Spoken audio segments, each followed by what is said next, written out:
So I spent 116 days in Stardew Valley, arguably the most intense farming game on the entire internet. Now I haven't touched the game since its release in 2016, so I'm going into this video with a few goals. My goals are, number 1, max out all my skills, number 2, reach floor 100 of Skull Cavern, and number 3, bedazzle my farm. And at the very end, we'll fill out a report card. Are you ready? Let's go!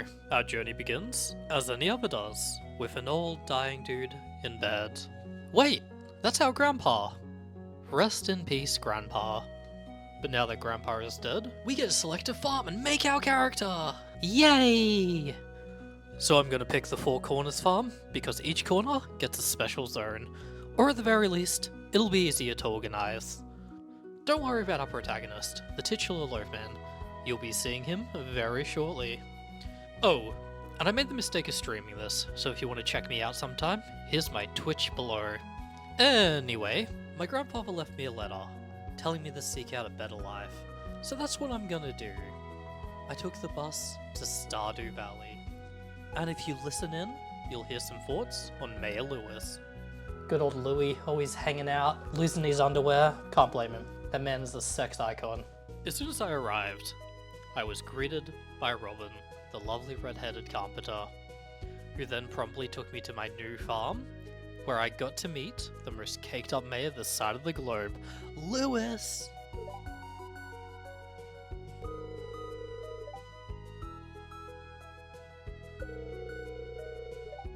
After some chatting, they leave me be to get settled in. Day 1, I woke up early, and hell yeah, seeds! The first thing I did was start cleaning up the farm. Then, I get hoeing on the ground, before having a small existential crisis over an extra hole I dug. Can I fill that in, please? There we go. After resolving the issue, it was time to meet the people of the town. So we have a lot of people to meet, and they're all single. I think this guy's name's Harvey, isn't it? No, I want to talk to you, like, casually, like, be my friend. Then I received the absolute honor of meeting Pierre.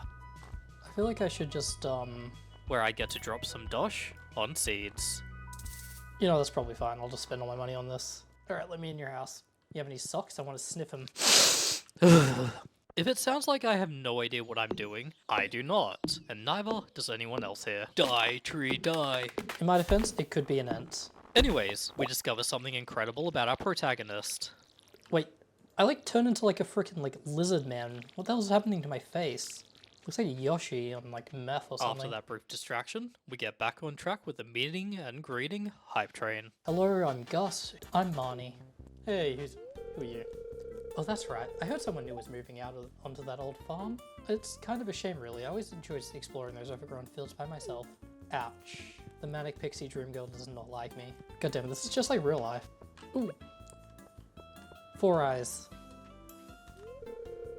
It's a pleasure to meet you. I'm Harvey, the local doctor. That's quite a mustache, Harvey. Pretty sus having facial hair, though. You got anything in your garbage? Ooh. Trash. Nope, that is absolutely worthless. I appreciate it, though. Hey, is this your son? Oh, a stranger. My name's Vincent. Mom says not to talk to strangers, but you seem okay. Kid, I broke into your house just to talk to you. Oh, you aren't exactly how I imagined, but that's okay. I'm Jody.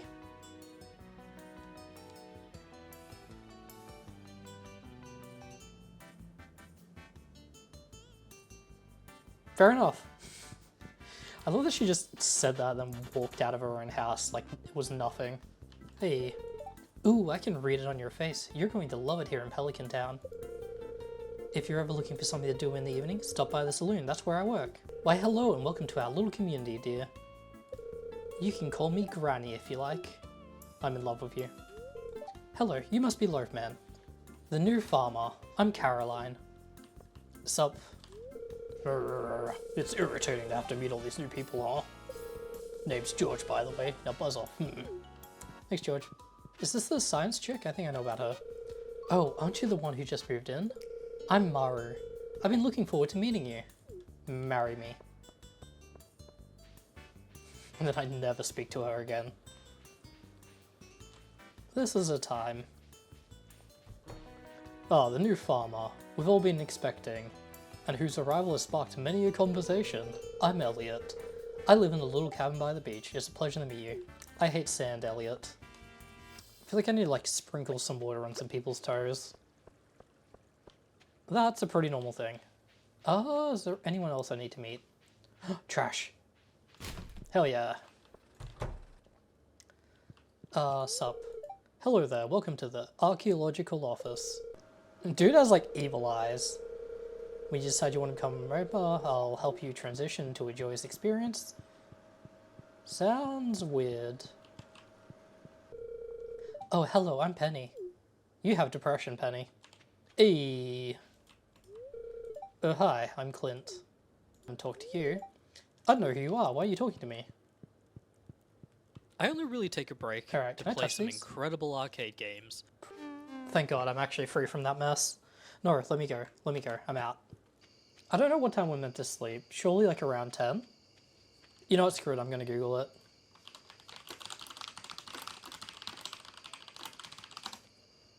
No later than midnight. Okay, so we have a few more hours to kill.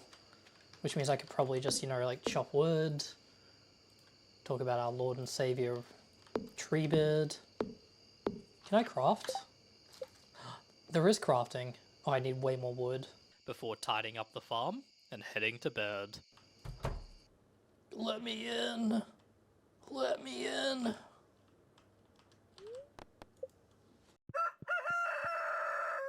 Day 2 was a good day. We went full lizard man mode and watered the crops before making a chest. Let's go. And continuing on my mission to meet everyone in town. What do you want? Go away. Go fuck yourself, Shane. Jazz. Hi. If it weren't for those horrendous clothes, you might actually be cute. Bitch, I'm adorable. At the beach, I encountered my one true soulmate, Willie. Dude smoking a pipe. Am I about to kill someone? Ahoy there, son. A man known for a firm grip on his rod, and Willie, being the king he is, hands me a free fishing rod, so he and I can catch some fish around town. You received a bamboo pole. There's good water here in the valley, all kinds of fish. Then I spent the rest of the day fishing around town and greeting people, before heading off to bed. Hey, 1 inch. It's just like me, for real, for real. Greetings, I'm Demetrius, local scientist and father. Thanks for introducing yourself. Hey, Nemo boy. Oh, you just moved in. Right. Cool. Stranger, hello. Don't mind me, I just live out here alone. Cool.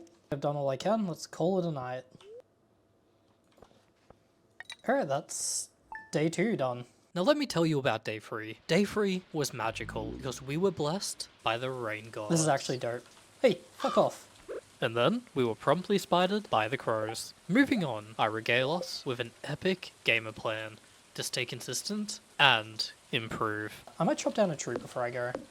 Maybe like 1 tree a day and a couple of rocks would be a good policy to have. But obviously, I do not stick to it. What I do is clean up the farm a bit and make a second chest. And now we have 2 chests. The glory of science really do be coming out like that.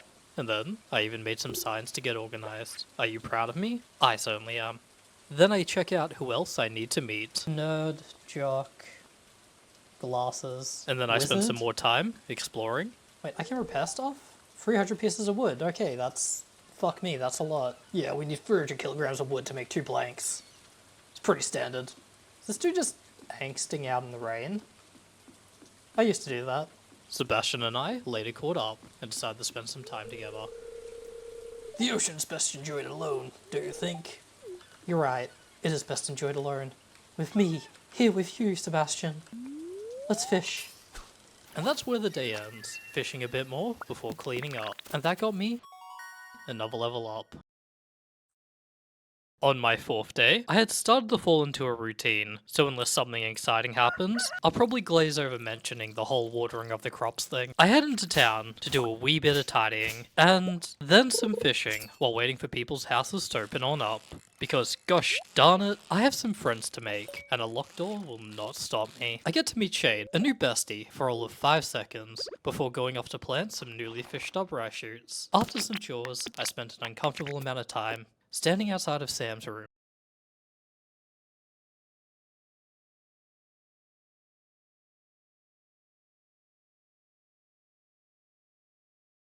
Day 5, I receive a lovely letter. Me sell hats, poke, come to old hat. Old house, spring queens, hat mouse. From some sort of mouse in the mailbox. But I don't think that's as important. Because it's harvest day, baby. Then, because the mines are open, I go visit and meet some dude with a sweet eye patch. I was just peering down into the old mine shaft. It's been abandoned for decades. Here, take this, you might need it. Who hands me the rustiest sword made from tetanus and Swiss cheese. Oh yeah, you receive a rusty sword. Get out of the way, old man. Loafman is here to mine and cut slimes. In the mines, I found a glow ring. Now I can see in the dark. Hey, I glow. Woo! Alright, look, that's 23. How do I leave? Unfortunately, I didn't manage to progress too deep, as I ran into some inventory issues and had to turn back. Alright. But then I gotta spend the rest of the day fishing. Is Loafman just hopeless, or is it just me?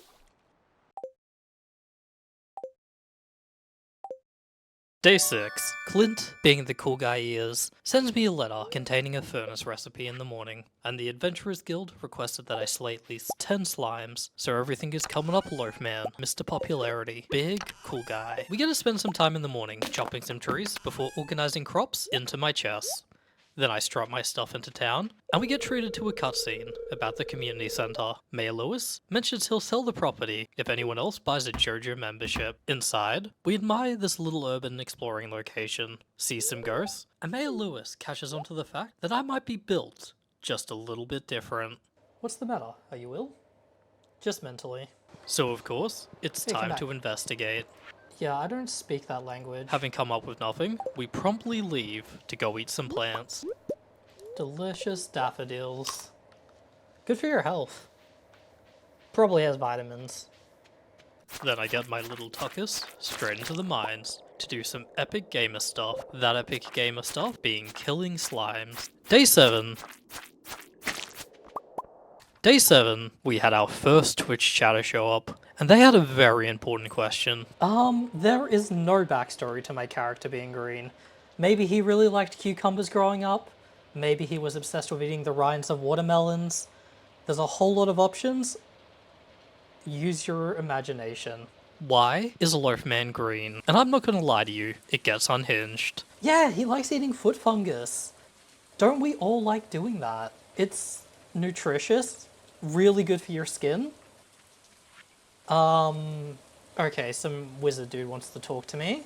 Anyway, cutting all that aside, we get to meet the wizard. Yay!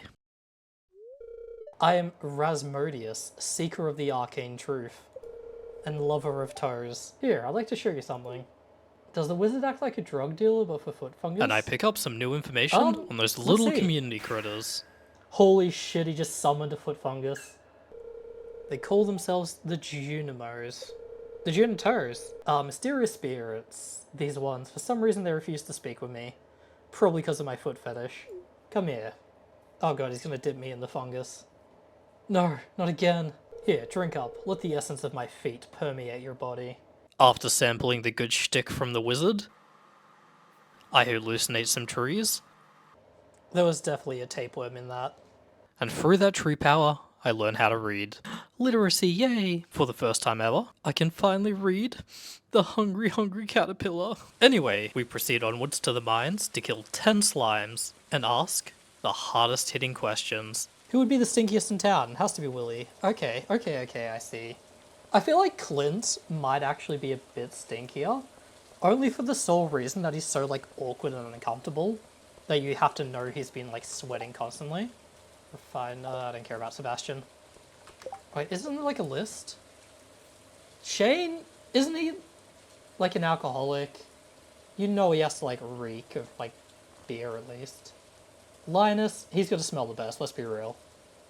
He's like a chinchilla, he just rolls around in the dirt, collecting all that sweet dust. We're not gonna talk about George, he has done too many boom booms in his pants.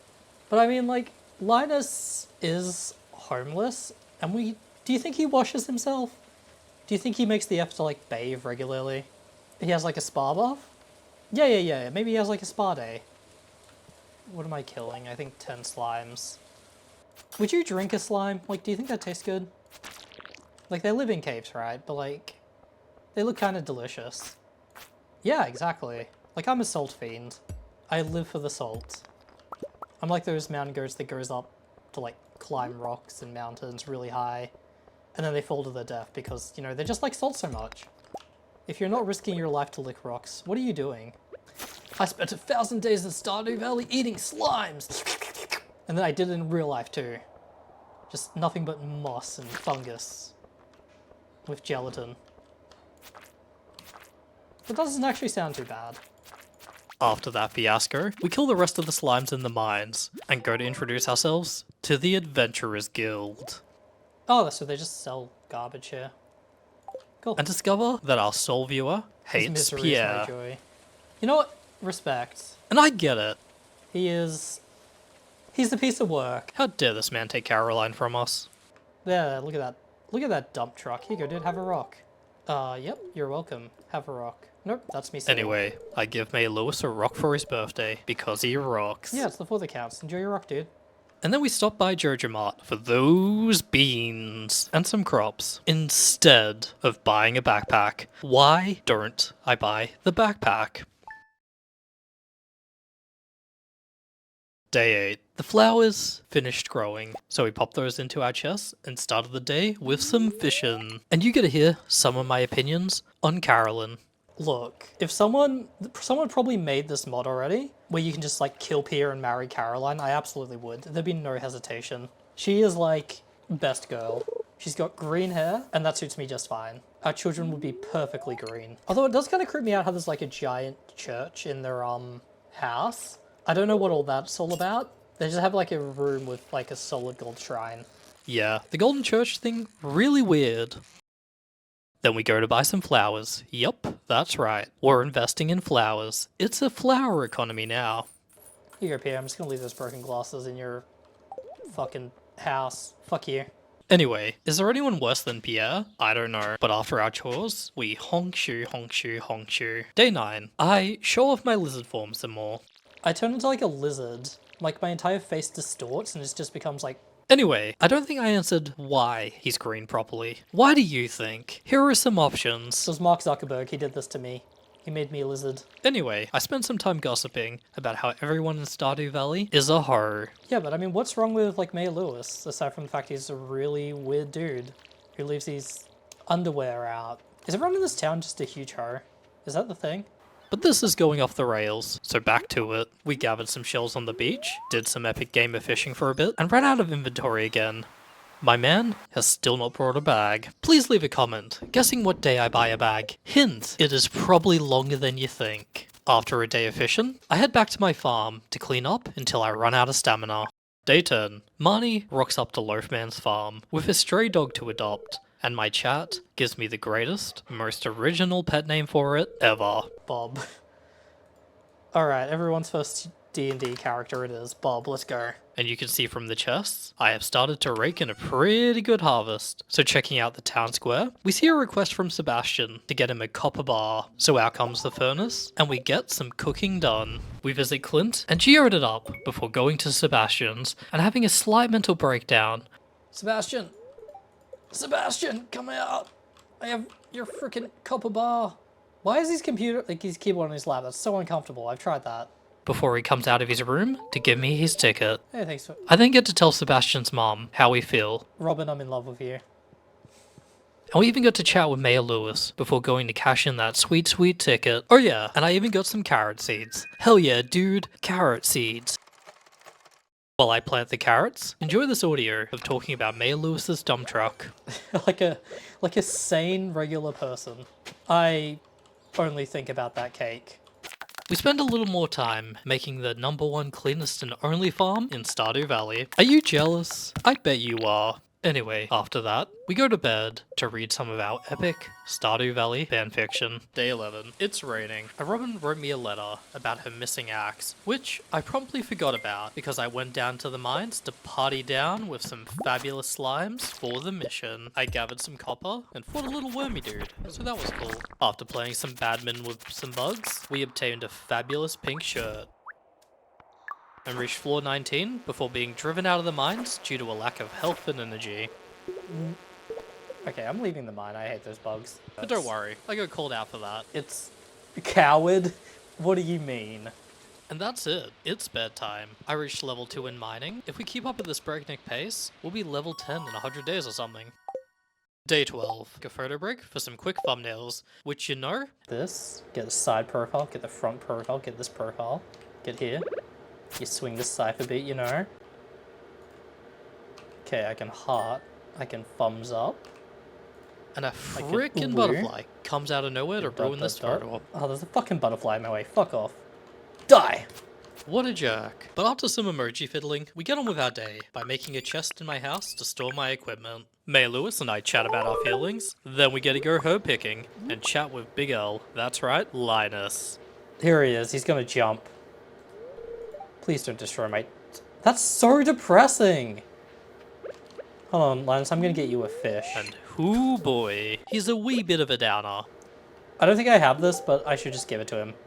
There you go, buddy. You eat well tonight. So we give him a fish to brine his day before keeping on that mining grind. And someone for the love of God, get me to buy a bag. I keep leaving valuable items behind and getting grilled by mobs. It's not a good look. Anyway, our protagonist goes even deeper this time, and very quickly, I get humbled.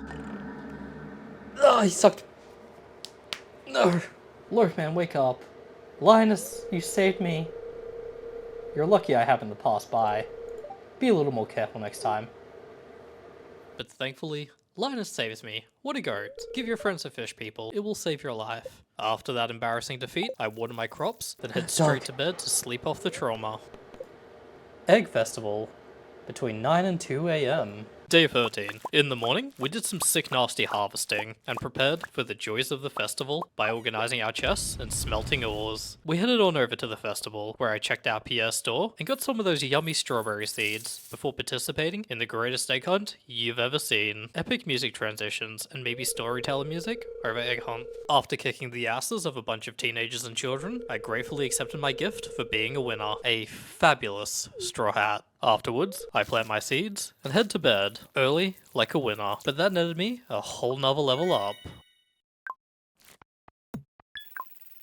Day 14. I take some more selfies and hit the town to talk with our main man Gunfer. I take his cauliflower seeds and stand angrily outside of Clint's house before stealing some of the bread from his trash can. Oh my god, there's bread, a crusty baguette, entirely out of Clint's garbage. This game is perfect. Then... Hello, the weather's interesting today, don't you think? Sure, have a baguette. Thanks, this looks nice. I dug it out of the trash. I hand Penny the trash bread. Look, you ever want to, like, you know, hint that you're romantically interested in someone? You dig something out of the trash and you bring it to them. And scurry on home like the world's coolest rat to plant my brand new seeds. Of course, you know I organized my chests and checked out the community center to see what I had left to pick and organize. Afterwards, I fished until my inventory filled up before cheating and selling some of those sweet salty bad boys. We get to meet the strange cart lady and I bought myself a rare seed. Yet again, buying other things that aren't backpacks. Holy fucking shit. I will bleep that or I will not leave it in. We'll see. Why is Abigail just there? Then we chatted up Abigail.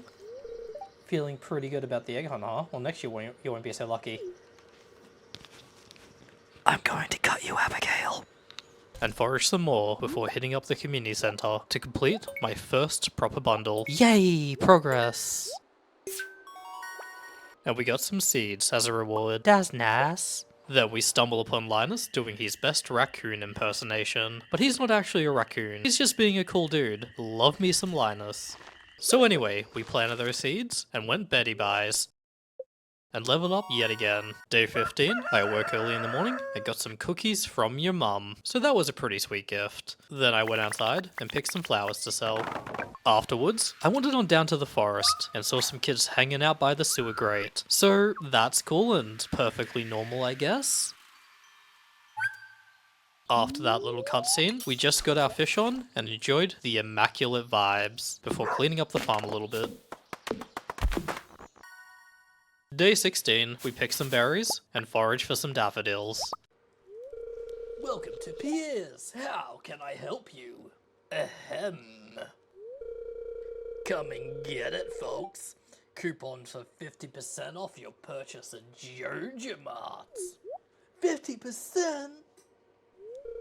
Well, any takers? I'll take 10, actually. The fact that, like, all his neighbors and friends go straight for that. But I cannot match those prices. I'd be selling them at a loss. It must be so difficult for you to lose your loyal customers like that. But can you blame them? Joja Corporation is clearly the superior choice. Then we go to Pierre's store and watch all of his friends ditch him. What a lamer. That was undeniable proof that we totally owned you, lamers. But yeah, I do feel a bit bad for him, so we give him our sympathies. Fuck you, Pierre. And finally, we get a backpack. Woo! And then promptly walk out like everyone else in Pierre's life. Now with expanded inventory slots, I attempt to vandalize some trees. Can I chop down trees in the town? I shouldn't cut down trees in town. Yes, I should. It's fine. Okay, fine. Maybe I won't. We stop by Joja Mart to get some sweet seeds, then spend the rest of the day being cool and fishing. Day 17. As soon as I wake up, I rush straight to the mines to gather some resources and kill some mobs. Floor after floor, I go deeper, searching for any sign of life in the darkness. What treasures does this underground wonderland hold? Oh, I see now the treasures were giant flying bugs.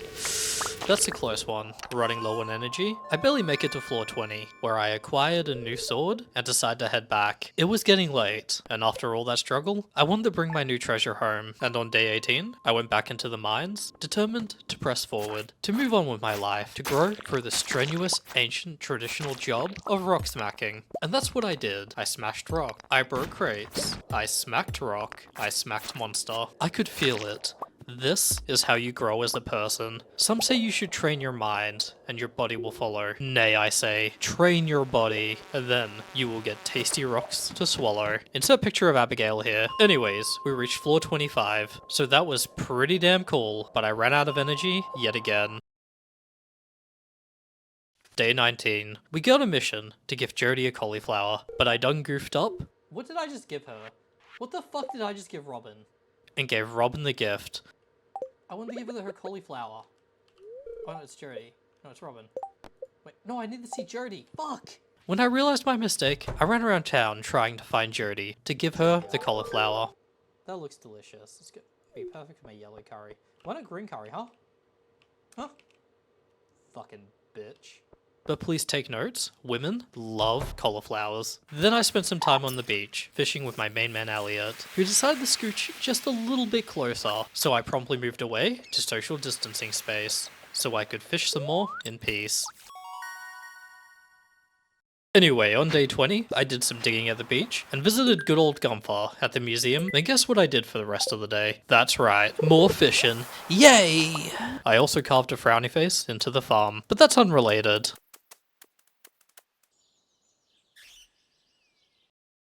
Day 21. My wild seeds had flourished into beautiful, beautiful plant life. So it was time for an all-out harvest party. After that, it was a quick walk into town where we read a request from Linus. A little weird, but maybe my man is cultivating mushrooms in his pillow. Unlimited food. That is actually pretty smart. Then I spent the whole day peacefully fishing. Day 22 was another day well spent. Literally, just so much fishing. But that brought us up to level 5. Look at all this fishing! My man is doing odd stuff. Wow, fishing. So much efficiency. So much efficiency. I love fishing. I love fishing. Wow, is that a fish? Day 23, we got a letter letting us know that the flower dance is happening tomorrow. After reading that letter, I got to harvest my jazz flowers, so that's pretty hype. Finally raking in the dough. And we can see my thoughts start to turn to upgrading my gear. If I give Clint something to upgrade, is he going to just keep it? You know, like an asshole? Alright, I guess pickaxe it is. Then I had the joy of investing all my currency into the parsnip economy. Invest now, you'll be rich. Parsnip. Get snipped today. This is entirely too much parsnip. After planting all the snip I possibly can, I headed over to Pierre's and witnessed the hardest CrossFit group ever. What the shit is happening right now? Oh, they all stopped. Probably because I was watching them. After that, I got planting and leveled farming up to level 4. Day 24. The next morning, I had to attend the flower festival, but before that, we needed to get watering. It's the most thrilling use of your time. Try drinking some water today, and then just do like a hydration alert text, maybe make it flashing. Anyway, then it was time to go into town. Is it weird to anyone else that the town only repairs wooden walkways when festivals happen? I'm in prison. No. But afterwards, they just promptly break them? What's the deal with this? Anyway, we buy the rarecrow from Pierre, chat with some of the locals. Willie, will you dance with me? And decide to watch the dance. And I'll tell you what, having green skin does not make your dating life any easier. Then it was time to go home and call it a night. Day 25 is a rainy day, and I was totally unprepared for that. I was gonna save my ass. And the bookseller's back, even though I didn't want him to be back. Because someone called the bookseller was also in town, but I was too poor to buy anything. I checked the board and found a note from Linus requesting a herring. Linus, I'll go get you a herring out of my chest, so that way I can, I don't know, love you the way that God loves you. I rustle up that herring for Linus. Hey Linus, you looking sexy. We get our ticket and claim our prize. It's a peach tree. Heck yeah, peaches are the superior fruit, and I will fight anyone who disagrees. Then I decided to replenish my lost fishing stock. Honestly, can you imagine how bad the farm must stink with all these chests filled to the brim with old produce and fish? Pungent! And that night, we received an announcement that the mystery boxes were happening. Day 26 was a farm day, where I spent literally the entire day watering and cleaning until I ran out of energy. Day 27. Get the fuck out of my... We get tormented by the crow menace, but all of the watering of yesterday paid off because now I get to harvest a ton of parsnips, which I promptly sell. I'm sure I won't need those 5 golden star parsnips ever. Anyways, I decided to smelt some more copper. My goal is to get enough bars to start upgrading my tools. Then, I made some more smelters, and I spent the rest of the day doing a mix of fishing and wood chopping. Got to get those sweet materials to raise my XP after all. And with that, I reached level 5 in farming. Day 28. Demetrius came to our farm to tell us about the fabulous cave options he could make happen. Well, I have a way to turn into something useful for both of us. Are we gonna cook meth? And we chose the mushroom farm because I'm really into that dang shiitake. Then I harvested even more parsnip. After that, we ventured into the caves, got our first mystery box, and reached floor 30, bringing us even closer to the bottom of the mines. Then I dropped by Clint's to open up the box. What's in the box, Clint? What's in the box? Cocaine!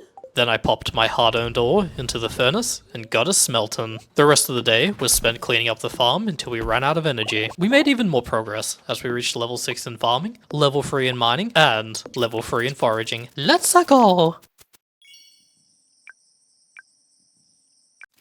Day 29. It's the first day of summer. You know what that means. New crops. So I cleared out the old farm and made my way over to Pierre's, and... Why would I spend all my money on the deluxe pack? You know what, it's fine. So yeah, I done goofed, but I got some melon and pepper seeds, but that'll be good for now. And after some epic planting, I was definitely in need of more funds, and decided to spend the rest of the day fishing. This is literally just a fishing channel now. Catch me in Sweden with Bass Hunter. Day 30. We mix things up a bit. I do a wee bit of fishing, crack a geode, and get some seeds from the museum. Then I buy loads of corn. Oh my god, corn! And some wheat to get planting. Look at this amazing, skilled plant placement. Then it's time to head back to the mines and fight the lovely shadow creatures. After some trials and tribulations, we end up reaching floor 35. Only 65 floors left to go. Yeah! After that, we spend the rest of the night fishing, leading us to reach level 6 in fishing. Day 31, we got our mushroom picking on before proceeding to the mines, where I had the joy of fighting monsters, breaking rocks, and smashing barrels, all the way down to floor 40, where I got a slingshot. I also checked Robin's store for the house upgrades, and ooh boy, girl, 10,000 for a house upgrade? She is making bank. After that, it was off to the museum to donate more incredible findings, before spending some time in town fishing. Gotta use all that stamina after all. We got a frozen tear, and some roe, so that was pretty cool. Then it was time to check the community center for the items we needed to donate, to start completing some more bundles. So you bet your bippy, I rushed straight home to the farm to grab everything I needed for some bundles, and after handing them in, we were rewarded with a speed grow. After that, the rest of the day was spent fishing. Day 32. I ended up placing some more items in my storage, and my collection of sick nasty copper bars was getting larger. I saw the notice board and noticed that Caroline wanted some seaweed, so you know I had to get that for her, with a little bit of fishing. But all I caught were fish. What the hell, man? You can't go fishing and only catch fish. I went to Marnie's in search of Maya Lewis's underwear and saw them in Marnie's room, but of course, I was unable to get them. I grabbed some fish from my chest and brought what I could to the community center for bundles before selling the rest. After a long day of fluffing about, I definitely forgot the seaweed and went to bed. I started off day 33 with some fishing in the river, while waiting for the blacksmith to open so I could open some geodes. Then, I started my first upgrade session by giving him my axe to improve. I chatted with Penny, and learned Pam used to drive the bus to the desert, but it broke down, so we gotta fix that at some point. Heading to the mines, we started killing the most adorable bouncy boys you've ever seen. Honestly, my sword is not so great at this point, but I got an epic new one. More fighting and digging later led us to floor 50. Then I remembered that the boulder blocking another area had been removed, so I went to visit and spent some time chilling in the hot springs before calling it a night.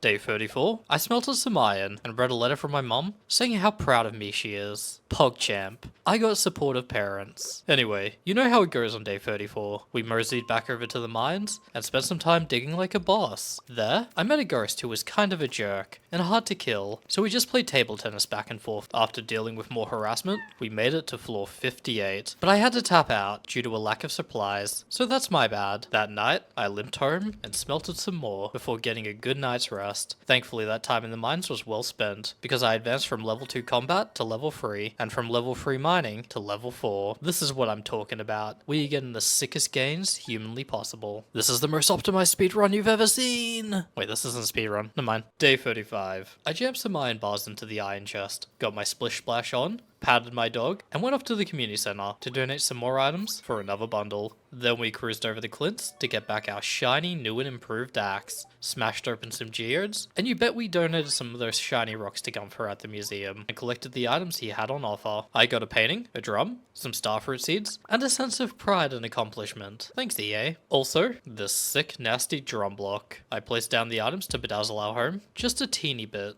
and smelted some more iron before heading downtown to get my fish on. I went to visit Willie, and we chatted about the life of a fisherman, and he mentioned some sort of project he had in the back of the shop he wished he had time for. Then, of course, I went out to do some more fishing. After a day full of fishing, I sold my stuff and went to bed, like you should probably be in right now. Day 36. We get up bright-eyed and bushy-tailed to check the notice board, but the day is radiating Seeb's energy, so we go straight to the beach to do some fishing. And then, after more unique cod wrangling, I crawled my way back to the farm and did some summer cleaning by trimming out grass, chopping logs, and trees in order to gain some experience. Day 37, I got a small harvest and chested those bad boys. Then I went into town to visit the bookkeeper. Can you guess what amazing knowledge I was seeking in this hallowed place? That's right, the price catalog. That lets me see the value of all the items I pick up. A useful thing to be sure, because now I can prioritize the most valuable items. After that, I decided to head to the mines. No, I need to do some farming, damn it. But realized I should be farming like a good guy. After all, Loafman is my name, and getting bread is my game. On the way back, I completed the summer foraging bundle in the community center, and checked out the vault we unlocked. It was then that I realized that it was the key to getting the bus to the desert. But I had a problem. I was broke AF. How do I earn money? By farming. So I bought some seeds, and started plotting. The initial expansion wasn't enough though, so you know I spent the time hoeing like a true king. But of course, I was out of energy. I didn't want to use my supplies I had stocked up, so I went to sleepy peepee. Day 38, I harvested some flowers and watered all my crops. It was pretty energy consuming. Day 39, we did the usual crop dusting and had a quick look at our cookout kit, and I realized that I could make a charcoal kiln. So that's cool. With this knowledge, I made a charcoal kiln and a recycling machine, crafted some field snacks, and realized that the luau at the beach had begun. So we went on over, bringing the hottest and most golden of peppers. Of course, It's nice to see the community gathering, but this totally snuck up on me because I forgot. I chucked my hot pepper in there, and everyone rudely agreed that the soup was frickin' mid. Seriously, the governor is like, it's alright. Kinda rude. Mayor Lewis also like, wow, this is dog water. Why are these dudes like this? What, you want me to throw in a pepper bomb? A whole pot of Tabasco? Jerks. So sulkily, I went to bed to prepare for the next day. Day 40 was all about watering and harvesting. It ain't much being a farmer, but it's honest work? Probably. But I did sell some good stuff. To make up for the lack of meaningful words to describe day 38 and 40, I went ham on day 41. We woke up, and it was luckily a rainy day, so I didn't need to waste all my energy watering my incredible crops. That means a day of strong progress. I realized what that little closet in the cave is. It's a dehydrator. Let me explain. A dehydrator lets you dry mushrooms, fruits, grapes to create 3 different artisan goods. It takes 5 of any crop and multiplies the price. For dried mushrooms, every kind but red. It adds at least a 7.5 times value. For dried fruit, it's 7.5 times. And for raisins, it takes 5 grapes and does a flat value of 600. The first 2 increase energy and health more too. Yeah, I've been reading the wiki and watching some YouTube videos to teach me how to play this game better. I hope that you can forgive me. Anyway, down to floor 55 of the mines we go, where I get to fight bats, ghosts, and my own feelings of hypothermia from going out just in short shorts. But thankfully, I packed my fluffy boots. Here, I do my best to collect any iron I can and fend off ghosts. These guys are jerks, seriously. Then I bust out the bombs to clear the way to find me some ladders. I made it all the way down to floor 60 and got the crystal dagger. Crystal dagger? That's pretty cool. Not gonna use it though. I still had some stamina left to burn and encountered the monster floor, which was super lucky because I got to experiment with my slingshot. On floor 65, I found a mysterious book called The Farming Almanac. Ooh, farming XP, let's go. I do love the books. After my journey, I went back to my farm, practiced some sick dagger skills, and went to bed all tuckered out. Day 42. I got up early and opened my mailbox to see that Pam had requested me to bring her some mail. Pam, you old goat. I'm not gonna do that. I also began laying out a brilliant plan. Using the wondrous dehydrators, I'd make a fortune selling fruits and berries. Everything will be dried fruit. The entire world. But before I could make that a reality, We need to buy blueberries. I needed to get a ton of blueberries to plant on my farm. Blueberries, blueberries, blueberries, blueberries. Blueberries in my tummy. So of course, we went over to Pierre's just and gonna got as go- many as money could buy. Ham on the blueberries. I also laid out some scarecrows in a fairly fashionable style. Then, it was time to soak in the spa for a well-earned rest to get my energy back. After that nice little soak, I went into the mines to advance even further. I cruised down another 5 floors. I got the master slingshot, which slingshot's slightly better, I think. But that wasn't good enough. It was time to push into the icy depths of the dungeon, eating all of the food I had foraged and brought in with me. I reached floor 75. That was a good stopping point, but now I had to run home before I passed out. Because of today's efforts, we reached level 4 in combat. Day 43. I got up early and checked the TV, but weirdly enough, all it showed was green static. Everything had taken on a greenish hue too. That's a bit unusual, ain't it? I went outside, and damn, okay, everything is a bit weird. I received a letter from Gus, letting me know that everyone had taken shelter in the saloon. The farm was also covered in plants. I guess this rain is making everything grow wildly. So I got started clearing up the farm a wee bit, gathering some moss in the process, which I guess is useful for some stuff. I have no idea what for though. Hi, Post Loafman here. Just wanted to share that the moss can be used to craft different cool items, and here I'll show the table of items that they can craft with, including a deluxe worm bin, which gives you bait self-sufficiently, and a statue of blessing that can do the following showing. The blessing of infinite energy seems pretty crazy. Anyway, I went ahead with my harvest and explored the farm. The cave was all normal at least, so I chucked in some hot peppers to dehydrate, and I planted some mossy seeds to grow a tree. Path to Pelican Town was covered in trees, so I cleared them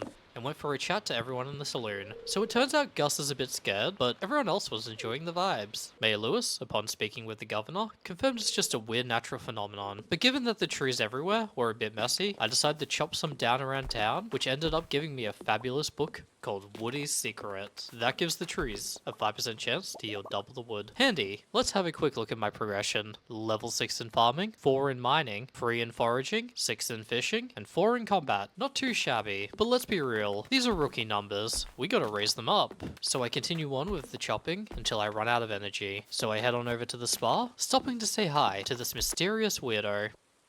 Who the fuck is this? Oh, Demetrius. Then, I enjoy a nice little cozy soak before going back to work. Nature won't deforest itself, probably. Also, check out this giant beanstalk. That's cool. One more soak and a few more trees meant I had somewhat mitigated the green rain menace, and I was happy with that. So I rushed on home to get a good night's rest. After all that work, we got to level 4 in foraging. Woo!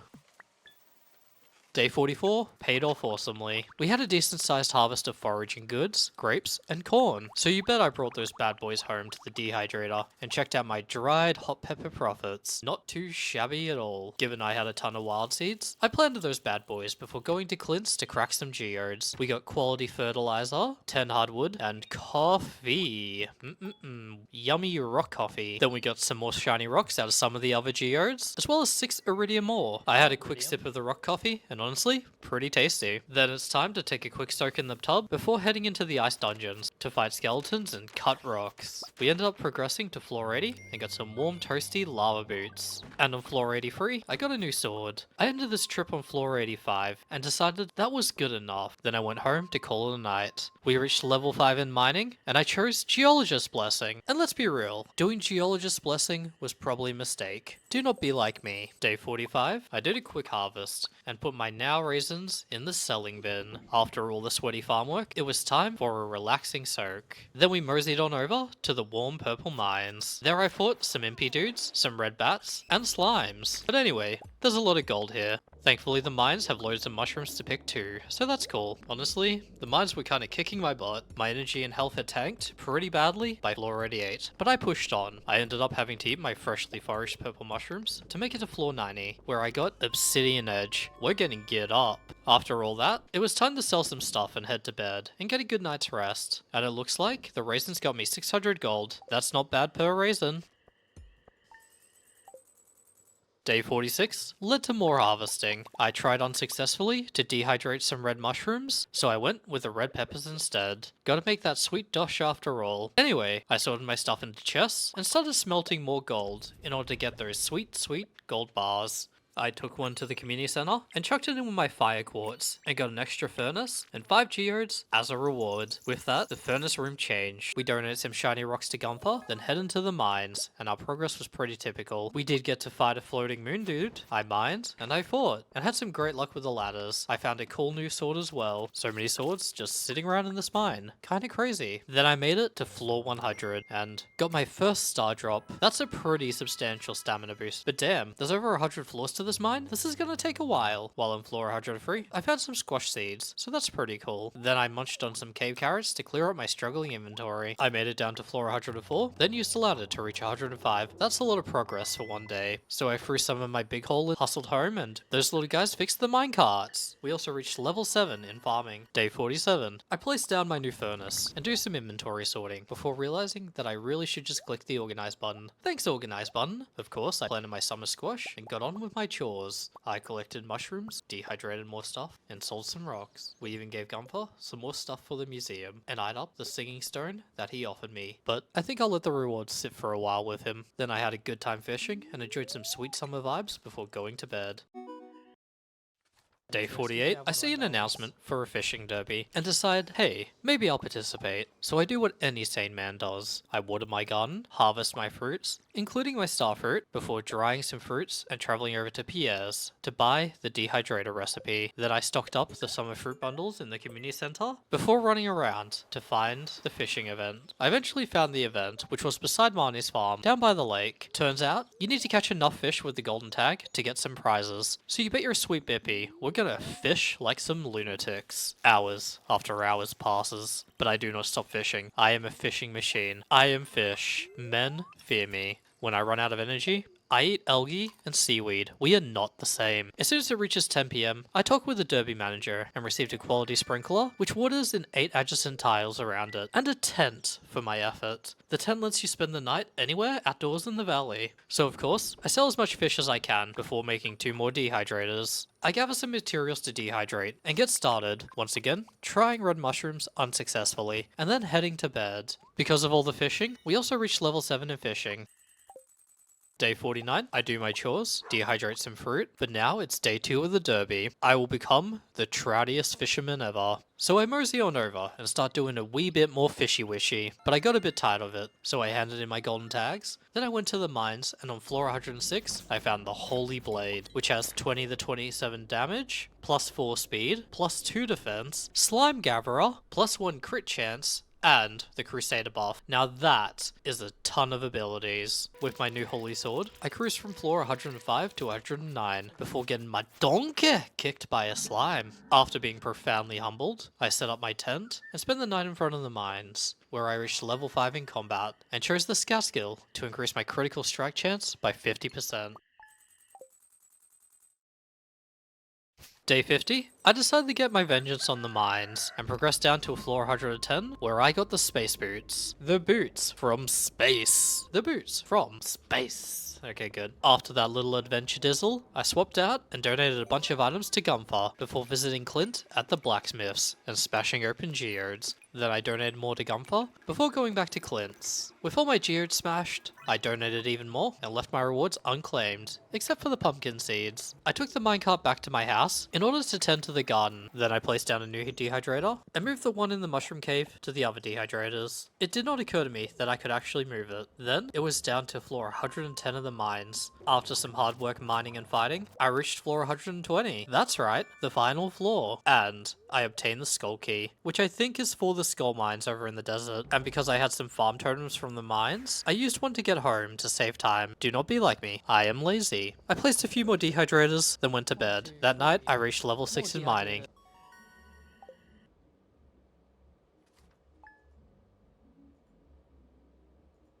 On day 51, I had a bit of a game plan. Realizing that I wasn't befriending enough people in the valley, a friend advised me to befriend Linus and Caroline, and that friend was a YouTube video. I believe this was because Linus gives you a sashimi recipe, and Caroline gives you tea. Anyway, I harvested a few wild crops, and prepared to use my army of dehydrators for the ultimate dehydration contest. But to do that, I needed more fruit, so I needed to plant more and hoe more. So that's what I did, focusing on expanding my field. Given that I was running out of summer days to grow everything, then I decided to pick out a gift for Carolyn.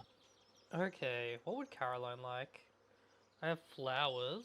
We would like flowers, right? And moseyed on over to befriend Pierre's wife. I accidentally used my totem to get back to the farm. But anyway, I believe Linus likes food, and May Lewis likes peppers, because he is a spicy old goat. Anyway, on the way to Linus, I got distracted by fishing. When I finally met up with Linus, he was the sad dude again. 1 like equal 1 prayer for Linus. But anyway, I wandered into the mines, thinking I could go down deeper, but I couldn't. That means my next goal is to unlock the desert as well. I went through the Choco Blueberry into the community center, unlocking another bundle. Once more, I inspected the log path of the beach, then spent some more quality time fishing. After that, I smelted some gold, sold way too much iron, and went to bed. On day 52, I tended to the field like a farm boy in the 17th century. Then I tried to go to Pierre's, but was unsuccessful because the place is closed on Wednesdays. Of course, not even closed for a weekend. Had to do it in the middle of the week. What are you doing, Pierre? Counting your money? But first, I wanted to visit Linus to give him some mushrooms. I had trouble locating Carolyn as well, and gave him his shroom. I ended up tracking down Carolyn to give her gift as well, and we learned some lore. She wants Pierre to have a hairy chest? Afterwards, I went to visit Clint to smash open some geodes, and visit Gunther to donate more to the museum. Then I returned to the farm, put down my new scarecrow, and smelted some more gold. I grabbed some items to put in the builder's bundle in the community center, and they rewarded me with a recycler. A recycler that lets you recycle trash. Hooray! I also slipped May Lewis to the pepper for going to fish some more. I get absolutely destroyed by a fish. After that, I ran out of energy, sold the fish, and went to bed. On day 53, I had a tomato harvest. After the daily watering, I went into town to give Joja hot pepper for his achy old knee. Apparently, if you rub peppers on a sore part of your body, the heat helps. I don't know if there's anyone here who can actually confirm or deny that. Then I did a spot of fishing, catching some new fish in the mountain lake, which I didn't know had differences. I admired the adventurous store and realized I could pay them to retrieve lost items for me. I found Linus and tried to woo him with some gifts. But alas, I can apparently only give 2 gifts a week. I ran into Jazz. I'm not supposed to talk to strangers. Here, have a block of gold. Just hand a kid like $1,000 worth of gold. Jazz just goes home to her parents or whatever the fuck. And she just has a GI and like 1 kilogram brick of gold. And everyone's like, where the who? Why? I chatted with Willie and I upped the smoker recipe he was selling, but decided not to get anything just yet. Then I chopped down a tree and inspected my skills. I'm at level 7 in farming, level 6 in mining, level 5 in foraging, level 7 in fishing, and level 5 in combat. I'm getting real close to my goal of maxing out my skills. Hell yeah. Woo. Then I got some coal from the recycler and put in some paper. Then I spaced out. What was I doing? My ADHD kicked in. After fluffing about, I went to bed when my level 5 foraging choice kicked in. I selected gathering for a chance to get 2 foraging items instead of 1. On day 54, it was another blessed rainy day, so I rushed outside, harvested what I could, dried some blueberries, and dug around in the trash around town. On the way, I found a rib for Gunther. Gunther loves ribs. I did some fishing, where I caught a whole green algae and a soggy newspaper. Yum yum yum. Then I checked what I needed to upgrade my gear next. I lamented selling my 18 iron bars. That's just embarrassing. Then I went to the mines. I started at floor 90, but realized I was too high up for iron ore. So I tried level 70, and bingo, the ice dungeon had the iron I needed. So I pushed all the way from floor 70 to 79, mining all the iron I could grab. Then I went to the community center, and realized I done goofed, and missed out on a whole season to complete a bundle. I didn't realize there was a quality crop spot. Fuck.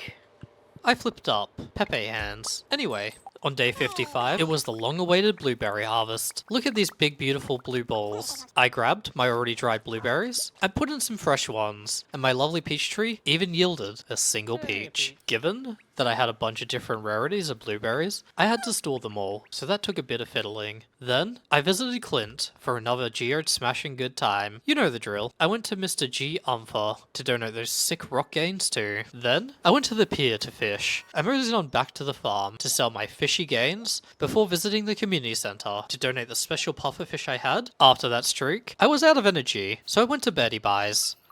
On day 56, I got a letter from Demetrius telling me that there would be a jellyfish party show tonight, so I was hyped and prepared for that. I collected my jars of dried fruit and placed in some more blueberries for a sick profit. Then, I got started on harvesting everything I needed, and of course, I spent so much time watering my immense field. Look at the size of that field, it's huge! I went to the community center and added a winter forage root to the bundle and 5 gold star corn to the quality crops bundle. Then I realized something. Fuck, it's too late for the melons.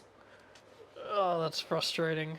So that's twice I missed the crop planting bowl. You see, I made a mistake earlier. I only needed 15 gold star crops instead of 20. 5 of 3 kinds. Defeated, I hit the town and scrounged around for some forageable materials. After getting a small harvest, I filled up Doggo's water, which I swear I've been doing the whole time, and spent some time clearing all the grass from my farm. Then, I visited the tiny hat-selling mouse and chose a brand new fit. I know what I have to do. I just don't know if I'm strong enough. Perfect. And randomly, Hey, I found Robin's axe. I stumbled upon Robin's axe. Man, this has been missing for ages. Then, I admired my beautiful face. I think this is a good look so far.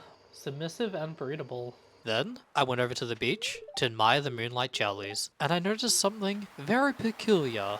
Oh, so now they fixed the bridge. I see how it is. And then I can only assume they'll tear it apart later.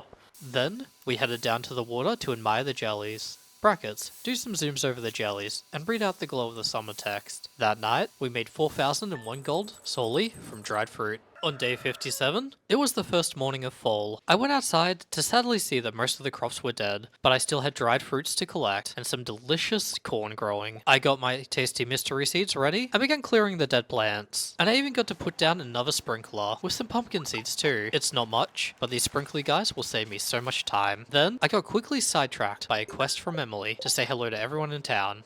2 days to say hello to everyone? I don't think I'll finish this mission. Hello. Hello, hello, hello, hello, hello. In Pierre's, I bought 10 pumpkin seeds, eggplant seeds, bok choy, and yam seeds. Anyway, I dipped back to Clint's to grab my shiny new steel axe, and took a quick rest in the hot springs to recover some stamina. Then, I went back to my farm to clean up just a tiny bit. Honestly, the place is a mess, but you know, an artsy mess. Anyway, we finished off the day, and hey, there's a little alien on the background of my day end screen. Cool. On day 58, with an early start to the day, I immediately got to watering. After that, Okay, everything goes into grapes. I headed into town and I was greeted by a cutscene. We quickly learned that with the economy getting stimulated by our farm, they created a task board for people who needed help around town, and we got treated to a quick and witty pun from Robin. Then, we teleported back to the entrance and rustled our way into Pierre's to spend all we can on grapes, which got us a whopping 51 seeds. So many seeds! Wow! Then I checked out the signboard and accepted a quest from Dimitri. Catch 20 ocean fish. Alright. Then I head back to the farm to plant my beautiful grapes. I certainly have the best design skills this side of Pelican Town. After all that work, I went to the beach to get started on my epic fishing quest. My greeting everyone in town quest quickly forgotten. I spent the day passionately fishing the night away and eating raw flippy fellows to regain my energy, like some sort of super grizzly bear. At 11:20 p.m, I managed to complete my mission. I even got to keep all my fish, so that's cool. I guess anything from the board lets us keep the items we gather. I closed off the day by selling my fish, and I reached level 8 in fishing. Woo! On day 59, as thanks for helping with the fish, Demetrius sent me a recipe for a farm computer. I have no idea what that is, or does, but it sure sounds cool. Hi, Post Toast Guy here again. A farm computer shows you the stats on the farm. Anyway, after watering my crops, I visited the community center to check what I needed next, as well as drop off some forest goods, before visiting Clint to smash open some geodes. Then I received some mixed seeds from Mayor Lewis's reward machine, and had myself an earlier night. On day 60, after watering all day, I visited Robin's to see what I needed to both upgrade my farm and build various add-ons, like coops. Honestly, it was mostly a day of planning, because the main things I needed were wood, stone, and money to progress to unlock more locations. After handing in my foraging bundle for fall, I got rewarded with 34 seeds. That's a pretty big deal. So obviously, I had to plant and water those bad boys. Then I spent the rest of the day making my farm beautiful. Day 61, we started the day with an uncomfortable amount of watering. After that, I laid out my game plan. Alright, so what we need is a shit ton of fruits. Simple, right? Anyway, after that, I engaged in some hardcore fishing. On the way back to town, I cracked open a wiggly worm spot and got 2 mystery boxes. So that was hype. Then honestly, not much happened, so I went to bed. On day 62, I collected my dried fruit, harvested some eggplant, and got on with the new daily routine. Then I chopped down a big log to get some hardwood and went to visit Robin. And nope, I still need more wood. Did you know that a lack of wood affects 1 in 10 males? I gave Linus a fish because I forgot about my quest to befriend people. And then I got a few items from the mystery box. Escargot. Wait, I got snails in a geode? Huh? Then I get back to work on my lack of wood. After that, I ran out of energy and got an early night. Day 63 was another amazing start with chores. After completing them, I went into town to spend more quality time foraging and digging through the trash. Garbage. I also picked some mushrooms. Then I got some nice R&R by heading to bed a little earlier because, of course, I ran out of stamina again. Hey, post-crouton charmer here. Honestly, at this point, I think I forgot the spa existed. On day 64, I got up early to a rainy day and accepted a request to track down a basket for Linus. I collected my stone from the recycler and a sugar ton of cranberries. After harvesting and drying some of them, I went on a foraging pilgrimage to hopefully find the basket for Mr. Linus. Can you spot it? I even got lucky and found some good foraging supplies on the way from the bushes, obtaining basket clip. I then went to visit Linus to give him his basket. Here's your motherfucking basket. You mean a whole lot to me, Linus. Mwah. Honestly, then all I did was a wee bit of fishing, but did not get much else done during the day, so let's call it a night. That night, I reached level 8 in farming. Woo, progress. On day 65, I got a letter from Mayor Lewis telling me about the Stardew Valley Fair and that I could bring 9 items to showcase my talents. It's the biggest event of the year and should not be missed. So I jammed cranberries into my dehydrator. I did some live fishing in my little farm pond to catch some delicious garbage because I accepted a community cleanup request by Linus. Why, you ask? I just wanted to. Isn't that good enough? Then at 4:20, I went to forage and dig up some delicious broccoli. Yum yum. I gave Linus the corn because he's a great dude. Then I handed in his quest. Wait, Linus just gave me 500 gold. Dude is rich, low-key. He just likes being homeless. On the way back home, I dug up more wormy fellows, ate some corn, then spent some time inspecting my farm before hoeing and planting my broccoli seeds. Then I went to bed. On day 66, I received a letter in the mail from Linus, which is honestly pretty useful, because does anyone here even get enough fiber in their diet? I also received wood from Robin, then I collected my dried blueberries and cranberries, and jammed more fruit into the dehydrators before getting started on the daily chores. Chores completed, I headed over to the mountain path to get on with my day, where we saw Linus. That feels good. After that, I went to visit Robin and got started on my house upgrades. Then I dropped by Mayor Lewis's to receive another item from his coupon machine. I got some mystery boxes, and inside them, I got some speed grow, fish stew, and fertilizer. Then I dropped by the beach to forage for some more items, dug through the trash in town, and looked at the daily missions. Then I returned to the farm, sold some goods, and grabbed the peach from storage to move to my indoor equipment chest. Day 67 was the same song and dance. I woke up, collected my dried fruit, but the good news is that some of my wild seeds had finished growing. I collected the eggplants and grapes and tossed everything into our fantastic chest before planting some more pumpkin seeds. Then it was off to the community center. We dropped in a yam and admired the artisan bundle before looking around to see what else we could donate, but there wasn't anything. Brownie face. Despite searching all over, I had no idea what I could do with my starfish, so I decided to head back to the farm and clear out more trees. My farm at this point is a bona fide forest, and I need the experience anyway, so why the heck not? So that's what I did. I ate, I chopped, and I ate some more. After a hard day's work, I went to bed. On day 68, my grapes were ready. My grapes are ready. And I had more wild seeds to harvest, so that's cool. We're gonna make so many raisins. Then I got to watering and planting. After that, I went to Clint's and gave him my pickaxe to upgrade. Then went to the beach and finally fixed up that wooden path and got to collect some lovely coral, sea urchin, and clams. Day 69, we woke to a surprise. My house is upgraded, finally. I admired the new kitchen and realized at long last, I can make so much sashimi. Sashimi, that's one dish. Tortilla, that's one dish. And tortillas, I guess. Then it was business as usual. This time, with some delicious cranberries to collect, and raisins. Woo. Let's do a quick stat check. Farming 8, mining 6, foraging 6, fishing 8, and combat 5. Not too bad. Not great, considering I'm over halfway done, but after some intense sprinkling, I ended up catching an early night, as I didn't want to eat crops to save energy. But we did reach level 6 in foraging. Woo.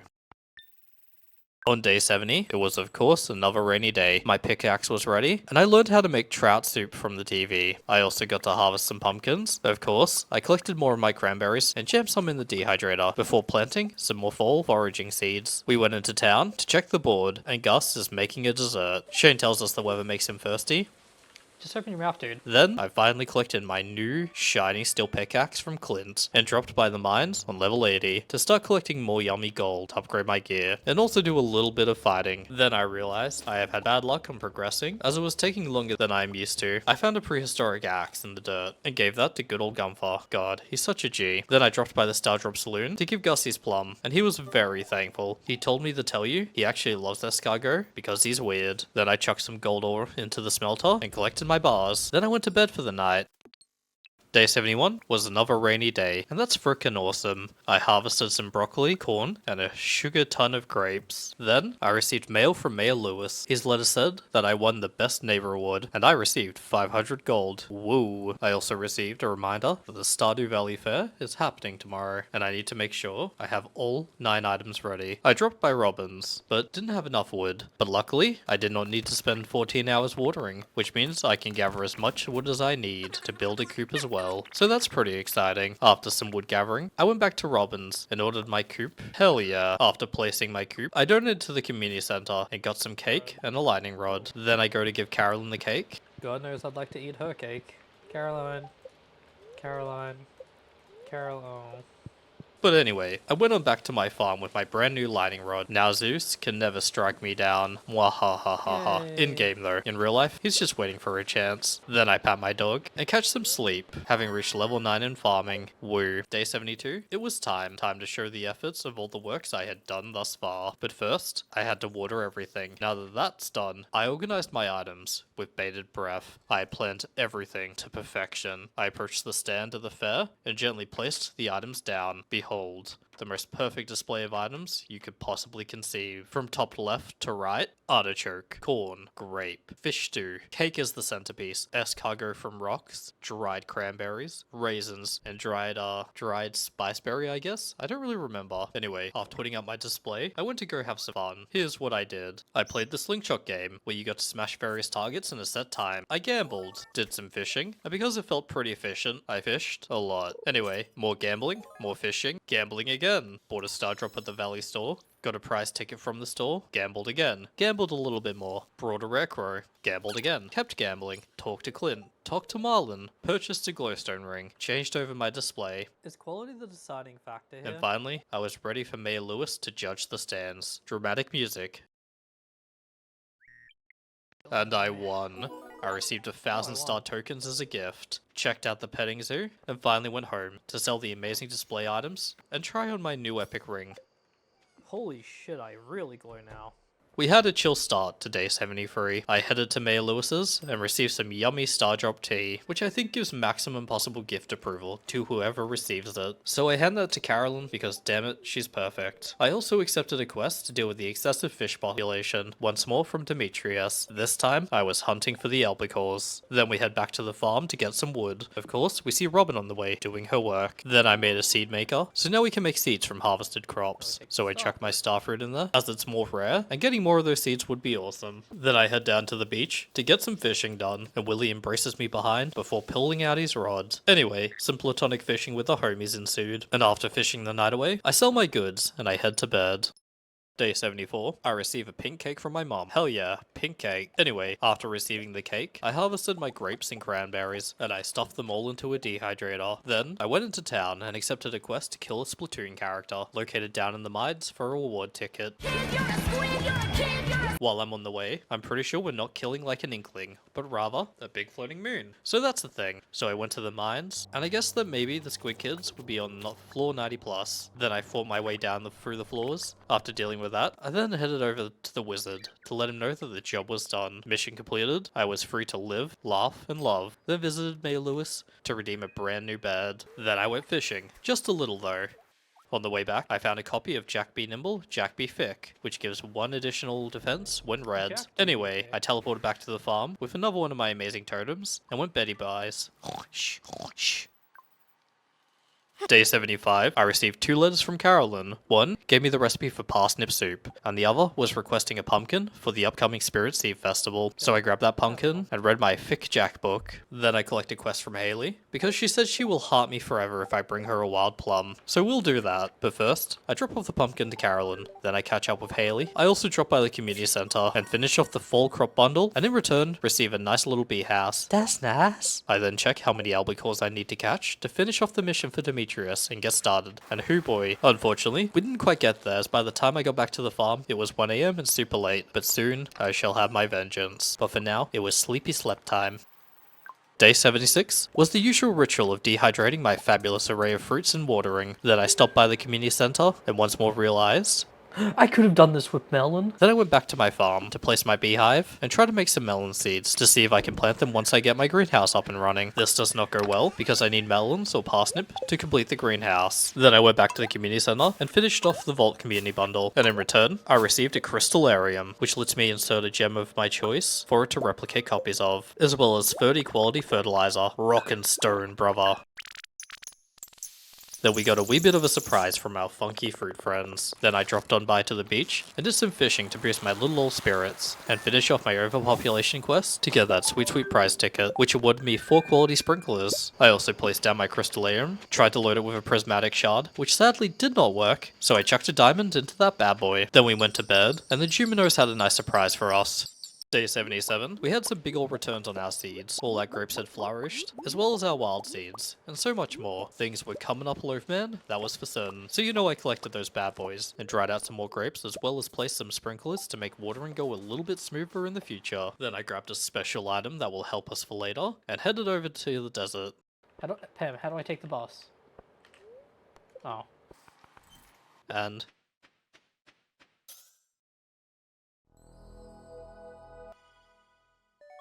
now, I got a sick purple sword and a holy blade. I see the desert man and admire the items he has before going to do a spot of fishing, and promptly I catch a little sandy fish. Then, I get distracted by a button and head on over into the skull mines, and floor 1 was a harsh reminder that I was a squishy baby.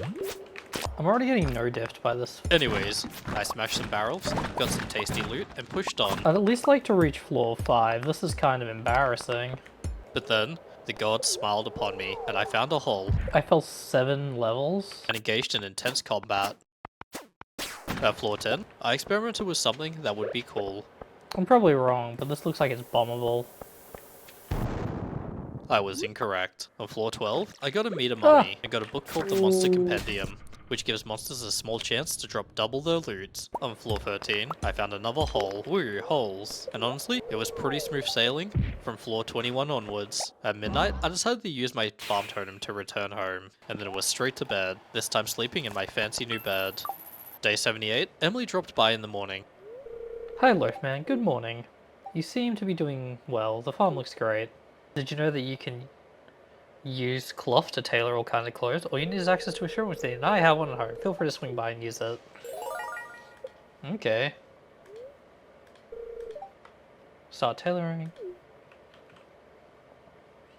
That's pretty wholesome. Then I checked my mail from Mr. Key, Mr. Chi, who said, if I can get 25 levels deep in the skull mine, I can receive a boatload of cash.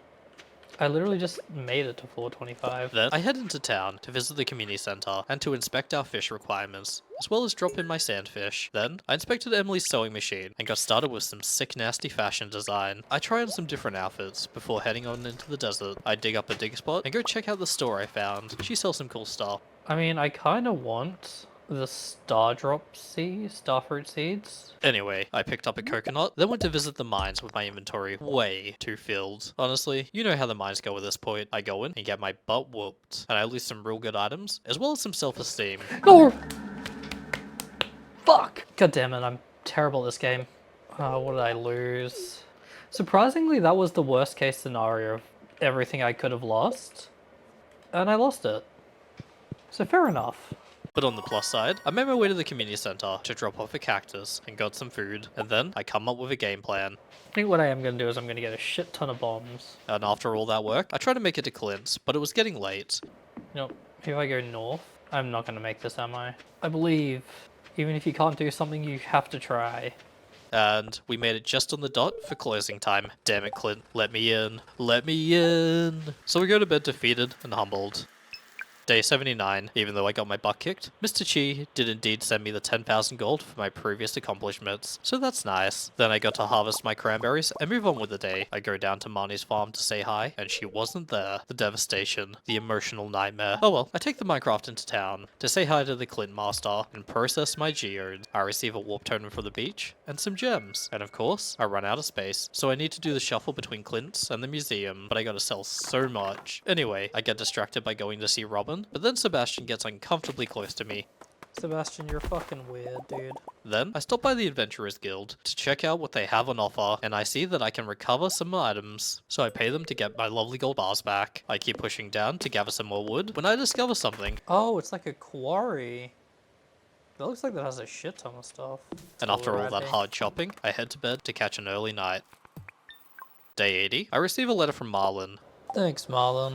So I got my gold bars back, which is awesome. I also had plenty of grapes to harvest, as well as some pumpkins and dried fruit. So you bet your bippy, I put some fruit in the dryers and hustle on down to the Marnies to buy some chicken. I get one named Frosty, one named Tykers, and finally one named Murder. My chick army has begun. Mwahaha. Then I get on over to Robin's to see what I need for a silo to store hay. Then I gave Clint my pickaxe to turn into gold. After checking out what I needed, I head on home and realize I haven't been keeping enough clay, so I needed to get started started gathering some more. I head into the coop and pat the chicken before admiring my stats. We have farming level 10, mining level 6, foraging level 6, fishing level 8, and combat level 6. After that, I find a giant mushroom on my farm and start clearing out debris, old logs, and just rocks in general. I then head down to Marnie's farm and discover a hidden forest. It even has the monk statue, so that's cool. Anyways, back in the town, we accepted a mission for Robin's project, where I would need to gather 80 hardwood for her. Little did I know at the time, but this was a grave mistake. You'll see why.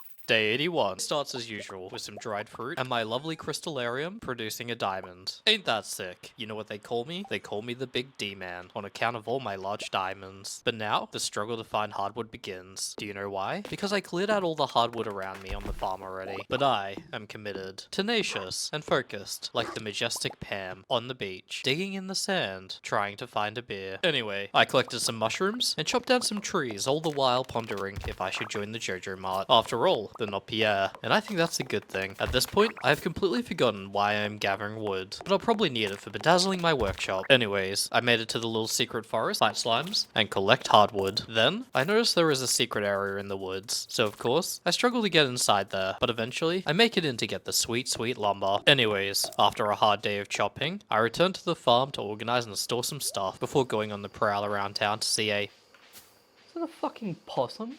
What the hell? I do my customary stop by the community center to donate nothing, instead of just writing down what I need to get. You know, like a sane person. Then it was time to head to bed, I guess.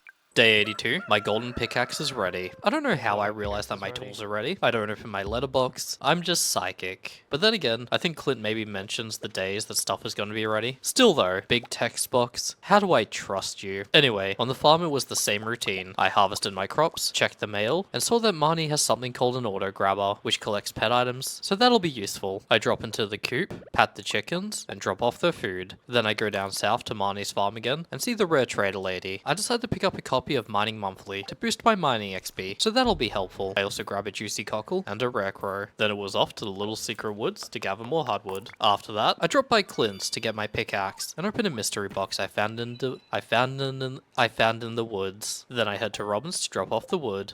No, I still need to go gather more wood, apparently. Okay. Ew. That's a kick in the space no one should kick. Anyway, off to the community center I go, where I drop my cockle like it's hot and receive some crab pots. Then, I bust out my beach teleporter to place the crab pots I had received. Little did I realize I needed to put bait in there. On the way back to town, I dig up a dig spot and collect some powder melon seeds. Yeah, this has made me feel like I really don't know what I'm doing, which is fair, because I do not. But to make things better, I gotta drop my rekt off on the farm. Look at him, ain't he precious? But of course, I wasn't done. I went and got another mining book from the cart lady and her magical pig. And I realized Maybe I should have saved the money now that I think about it for the event. I needed to get more hardwood from the woods too if I wanted to complete this Robin mission. We're at 26 pieces out of 80. So close, yet so far. I catch a little bone out of another dig spot. And what is with the ground in Pelican Town? Anyway, I start organizing my inventory as it's a nightmare and collect my rare seeds. We reached level 7 in mining and foraging after all that too, which is hype. Day 83. Check out those sprinklers. They're majestic. Anyway, I harvested a ton of grapes, which is great because I was running low on fruit to dehydrate. We spent some time cleaning up around the good old farmstead. Then, I wander around town in order to find some clay pots. But as there's a festival today, the town is proper blocked off. Angry face. I check in with Robin to see if she sells clay, but no such luck. I spent some time hoeing about and find one piece of clay. So that's nice. It was off to the woods to get my daily dose of wood and slime. After which, it was back to the farm to chop down even more trees. I need this place clean if I'm going to spot more dig spots. Anyway, I clear some inventory space and head on over to the town to try out the fantastic Spirit's Eve. As soon as I get in, I check out the store and grab the rare crow. Oh, I could have got a jack-o'-lantern recipe. I'll grab one. I then wander around to see what's happening. Looks like we got a bit of a feast going on. Then I wander into the maze, and it seems pretty fantastic. We got zombie hands, TV from the ring, even Penny is there. I like how Penny's just huffing cauldron juice, just for fun. Abigail being traumatized by giant spiders, Sam being confused, and there is a little mine spot that leads to a chest. I follow through, and that's where I obtain the fabulous, fantastic golden pumpkin. I head home, place my rare crow down, and store my golden pumpkin in the chest.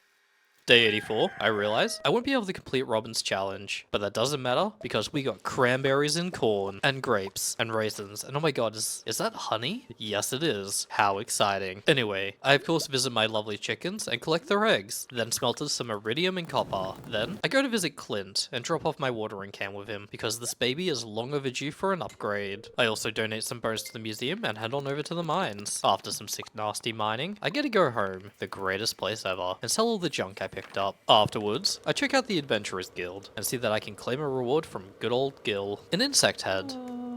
You can hold on to that. I decided to let the old man keep that. I'm a good dude. Yucky. Then, it was time to go back home to Betty Buys.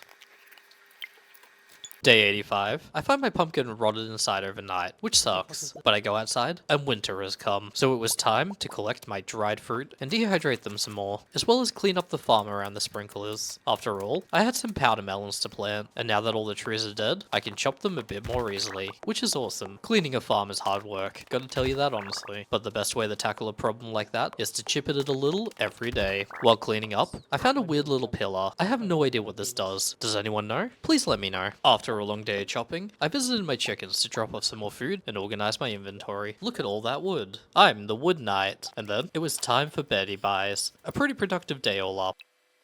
Day 86. I receive a letter from Robin informing me that she has a wood chipper. It can break hardwood into several pieces of regular wood because wood is so darn hard to get in winter. Thanks, Robin. I'm not getting that. I got all the wood I need. Also, we received a letter from Willy asking for a squid. It's Splatoon time. I collected my diamond, dried cranberries, eggs, and tended to the chickens. What will we do next? Who knows? Actually, wait. I do. I head up to the bus path and see a little shadowy man who sees us and sprints the heck away. What's the deal with that? We head on over to the mine and start at floor 40, where we start collecting some delicious iron ore because Papa needs his upgrades. We push through each floor, fighting fearless foes like the legendary blue slimes and dust balls. I dare you to find a more dangerous and deadly foe. After reaching floor 50, I came on back down to the farm to store my sick gains. I also put a chest and dresser in the chicken coop that I dropped by Clint's to pick up my copper watering can, crack open some geodes, and donate some goods to the museum. After that, it was back to farm time to change out my crystallarium production to quartz for a secret reason that will help us later. Probably. It was time for some beach fishing in order to catch that squid for Willy. And huzzah, at 7:10 p.m, I wrangled that bad boy. Then I wander up to town and accept a rock rejuvenation request from Emily. The girl needs some rocks, and she deserves them. Anyway, I dig up an ancient doll by the community center and go back home.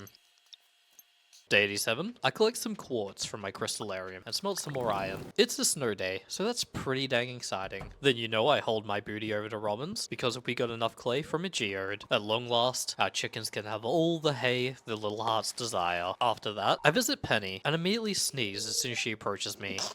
I give Gumper the weird doll and a rusty spoon and admire all the collectible stuff he offers me, but I do not take them. I am unworthy. I dig up a snow yam at the beach and went to say hi to Willy. He gratefully accepted his squid. I definitely changed his life for the better. I sold him some junk and got myself an iridium rod, which was well overdue. Then I dropped by the farm to sell some eggos and look into getting Emily all the rocks she could ever need. She needs a ruby, topaz, emerald, jade, and amethyst. Our girl loves crystals. Or minerals. I don't know. I'm not a rock doctor. Anyway, I go visit Clint and give him my watering can to make into sick nasty iron. So that's exciting. Then I go visit Emily and start handing her all the rocks I collected. She did not say a word. But anyways, we collected my prize ticket and got rewarded with an apple sapling. Oh, and on the way, I dug up a powder melon. Then I dropped by the community center to give away 2 foraged winter thingies. On the way back, I decided to go visit the desert and see what's happening. And I realize it's 5 quartz for a bomb, which isn't too bad considering I get them daily. I also see that I can trade diamonds for coffee. Anyway, it's here that it hits me that the desert man rotates his stock based on days. Here's a quick list for you guys.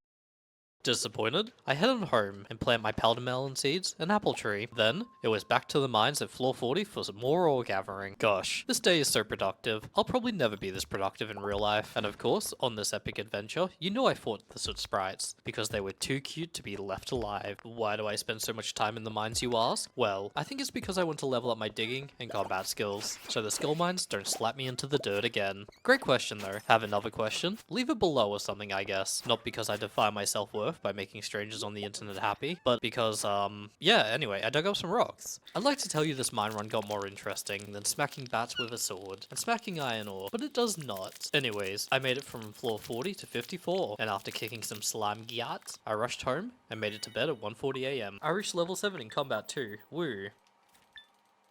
Day 88. I get up early and check today's luck on the TV. It's a system I haven't really been including in my day-to-day plans. But basically, luck affects your game in little ways. So if you really have a lucky day and you go to the mines, you'll progress a lot faster than you would otherwise. So I assume the bad luck days are better spent on the homestead, tending to the farm. Anyways, I check my mailbox and Emily has sent me a gift as thanks for my gemstones. It was a sewing machine, so that's cool. Now I can make clothes in my house. So you know I dropped that bad boy off beside my gear chest. I collect some quartz, dig up a rusty spur, and tend to the chickens. All the while Robin hammers at the silo. My chickens are also pretty grumpy. I bet they're cold or something. Anyway, I collect some quartz and sell some eggs before heading off to town to visit the museum. But of course, I was far too early, so I just stood there in the snow, wearing a bonnet, and oh, never mind. I'm moving. Wait, no, I'm stopping. Okay, now I'm going in. Oh, thank God. Another successful donation. That was intense. After all that, I head to the desert and pick some cacti before heading into the skull mines to try and make some progress. Inside, I prioritize harvesting some delicious ore and smacking rocks. Thankfully, there is loads of gold ore inside,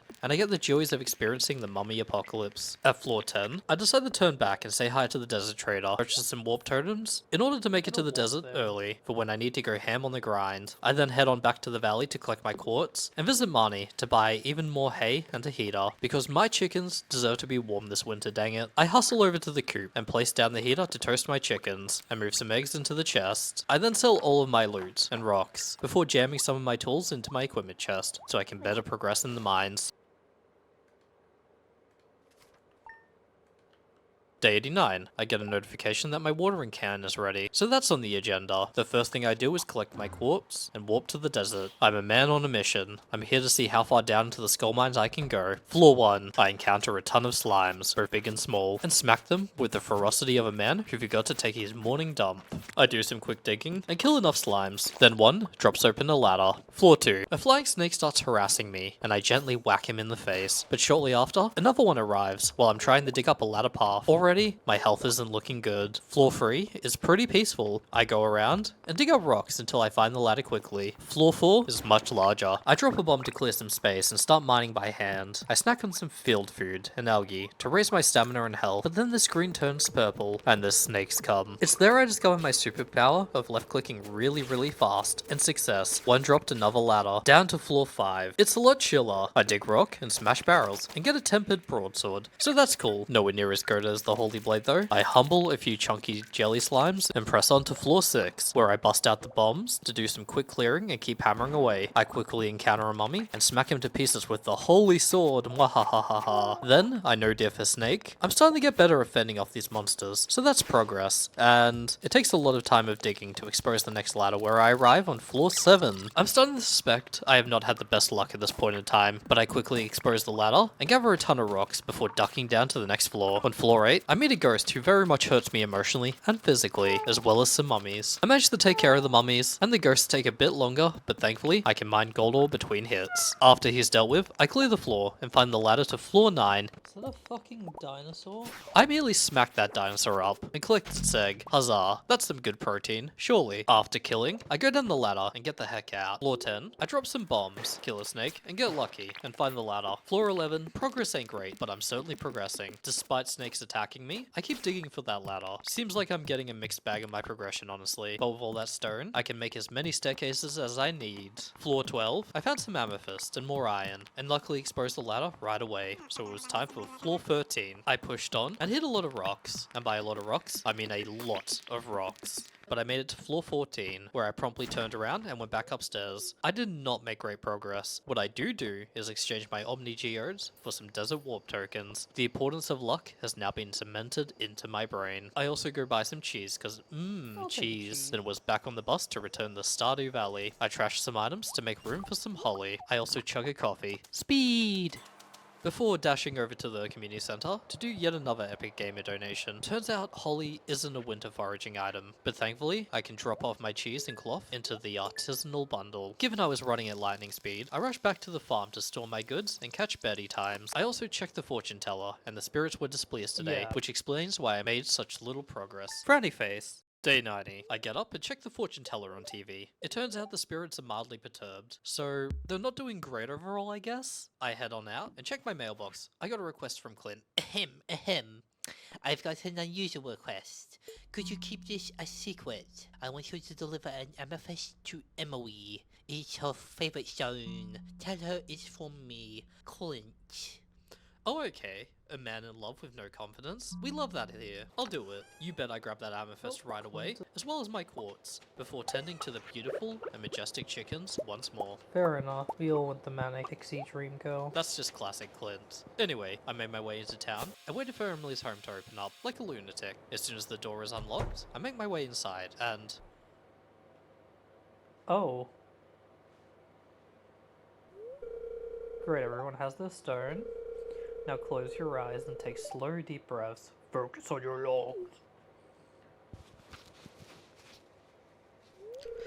Visualize the pure energy flowing into your body with every breath. And when you exhale, feel all the tension and negative energy flowing out, leaving you more relaxed with every breath. Now open your heart to the vibrational frequency of your stone. Do you feel anything? I'm dead inside. Nope. I do. Relaxed. Haley's... I respect Haley.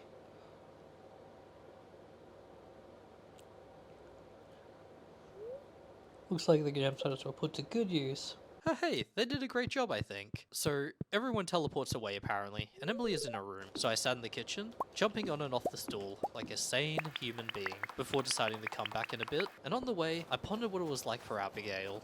I like to think Abigail felt nothing, because to her stones are just food.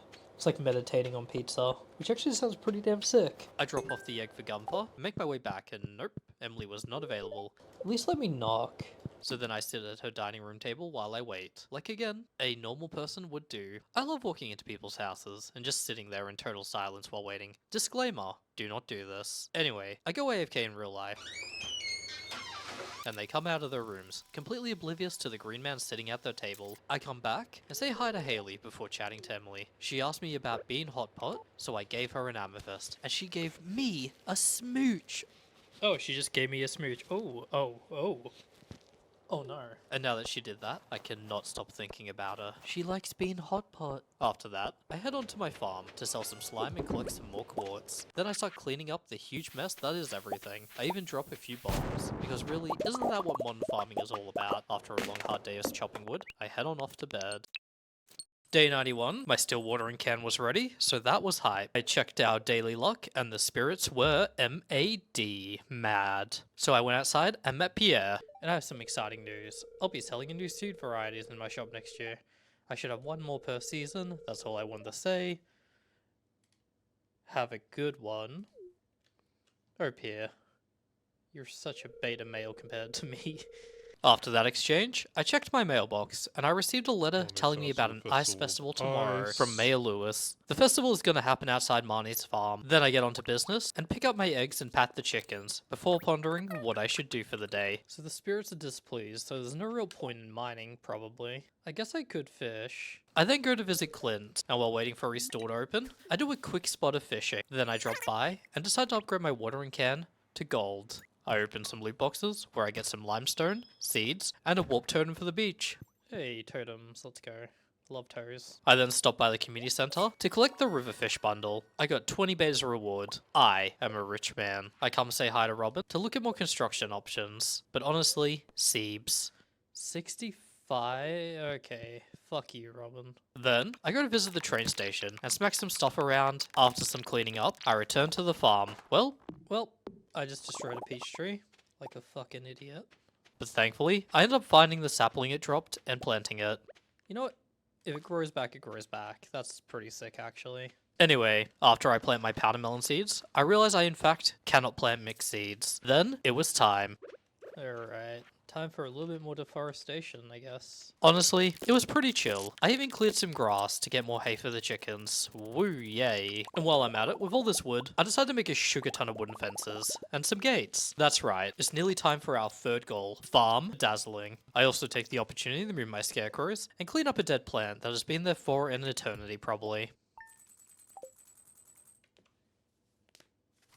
Day 92, I of course checked my TV again, and it was a lucky day, so that was exciting. I went out and collected a powder melon, and I decided to head to the desert and check in with the trader to get some bombs. Then, it was time to head on into the mines to get started. Floor 1, I get in and immediately engage in mortal combat against the slivery green snake guys. I obtain some nice loot after beating them, and of course, I immediately get humbled by a single large slime, and its mini offspring before pushing on to fight another, this time without a scratch. I take the opportunity to smash the larger rocks, because I'm hoping to make a lot of stone staircases. Then I push further down to floor 2. This floor had a ton of gold, and that was pretty exciting. Overall, it was pretty chill. I smashed some rocks, made a cherry bomb, and I then get a reminder. Oh, there's a festival today. Fuck me. Alright, we're just gonna make the executive decision to sacrifice the festival to hopefully be lucky.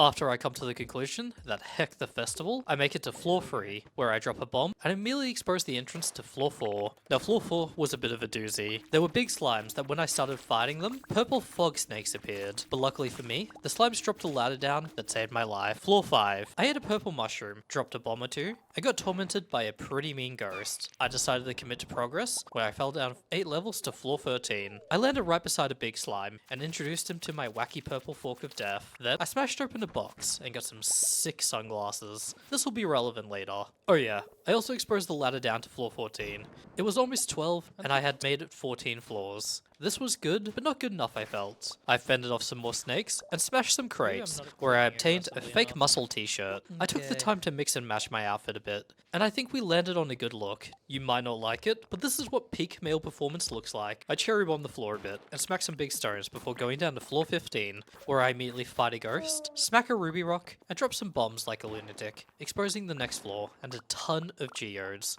On floor 16, I found some iridium sprinklers that cover 24 tiles in a chest, and moved on down to floor 17, where I discovered that only the holy blade and bombs can beat mummies. While I'm fending them off, someone must have called Jimi Hendrix, because the purple haze started. Thankfully, an enemy dropped another ladder, which saved me from a painful death. Floor 18, I ate multiple cave carrots whole, and threw out a coconut instead of eating it, before gobbling down the rest of the carrots like a rabbit on death row. Then, while avoiding the bugs, I dropped a bomb, and smacked a big boulder, before making some more ladders and bombs. Luckily, I also picked up some purple mushrooms, and even got a hammer called the Slammer from a box. I start getting attacked by snakes, but it's no problem for the green muscle man Hulk Hogan. I then found another hole, and jumped in, and fell 8 floors. Floor 26, I dropped a bomb, aggroed some enemies, and ate a cactus. Remember, don't eat cacti, at least not whole. I do some quick inventory sorting and food munching before pushing on, but I found another hole, so of course I jump on down, and fell 7 more levels. Then I end up on floor 33, where I drop a bomb, and immediately find another hole, and take the plunge, which ended with me falling another 6 levels, and ending up on floor 39. There, I fight off a big purple slime and some snakes. I'd say this is a breeze, but I nearly died to a purple slime, so I eat a purple mushroom. This is what I get for being overconfident. I bomb around a bit, and find another ladder. Floor 40 has some iron ore, so that's nice. So I drop some more bombs, and fight off some red bats before finding the ladder to floor 41. I drop a bomb, find a ladder, and make it to floor 42, where I find another ladder immediately. Then, on floor 43, I drop some bombs, and realize it's going to be a while before I reach floor 100. I drop a bomb at the entrance, and reach floor 44, where I mine some iridium ore, smash some large boulders, and bomb the heck out of the immortal bug menace. I'm doing my part. Then I find a hole, and jump down to fall 5 levels. This one has a ladder exposed, and some lovely empty boxes, which I smash. Floor 50, I smash an iron ore node, and find the ladder. Floor 51, I tried to mine some iridium, but holy F. Holy fuck, I don't know what that is, I don't like it. Then, I ate another purple mushroom, and laddered down to floor 52. There, I met some mummies, and decided to try out my hammer on them. It was sort of ineffective, but luckily the holy blade helps a lot in dealing with these guys. I dropped a bomb to clear some more rocks and killed some more mummies and mined some iridium. At this point, it was getting a bit late at 8:50 PM and I had to fend off more snakes. I ate my last purple shroom and pushed on before immediately almost dying to another mummy. A few more bombs let me clear out more of the cave to get some good ore, but at this point my inventory was filled to the brim, but still, I pushed on. Floor 53. I used a ladder to go down to floor 54 because I didn't want to fight more. There, I collected gold, trashed some items to pick up the diamonds that dropped. Of course, I used my ladder again and reached floor 55, where I opened a chest with some omni geodes inside. This time I went down. I used ladders to go down rapidly. Floor 58.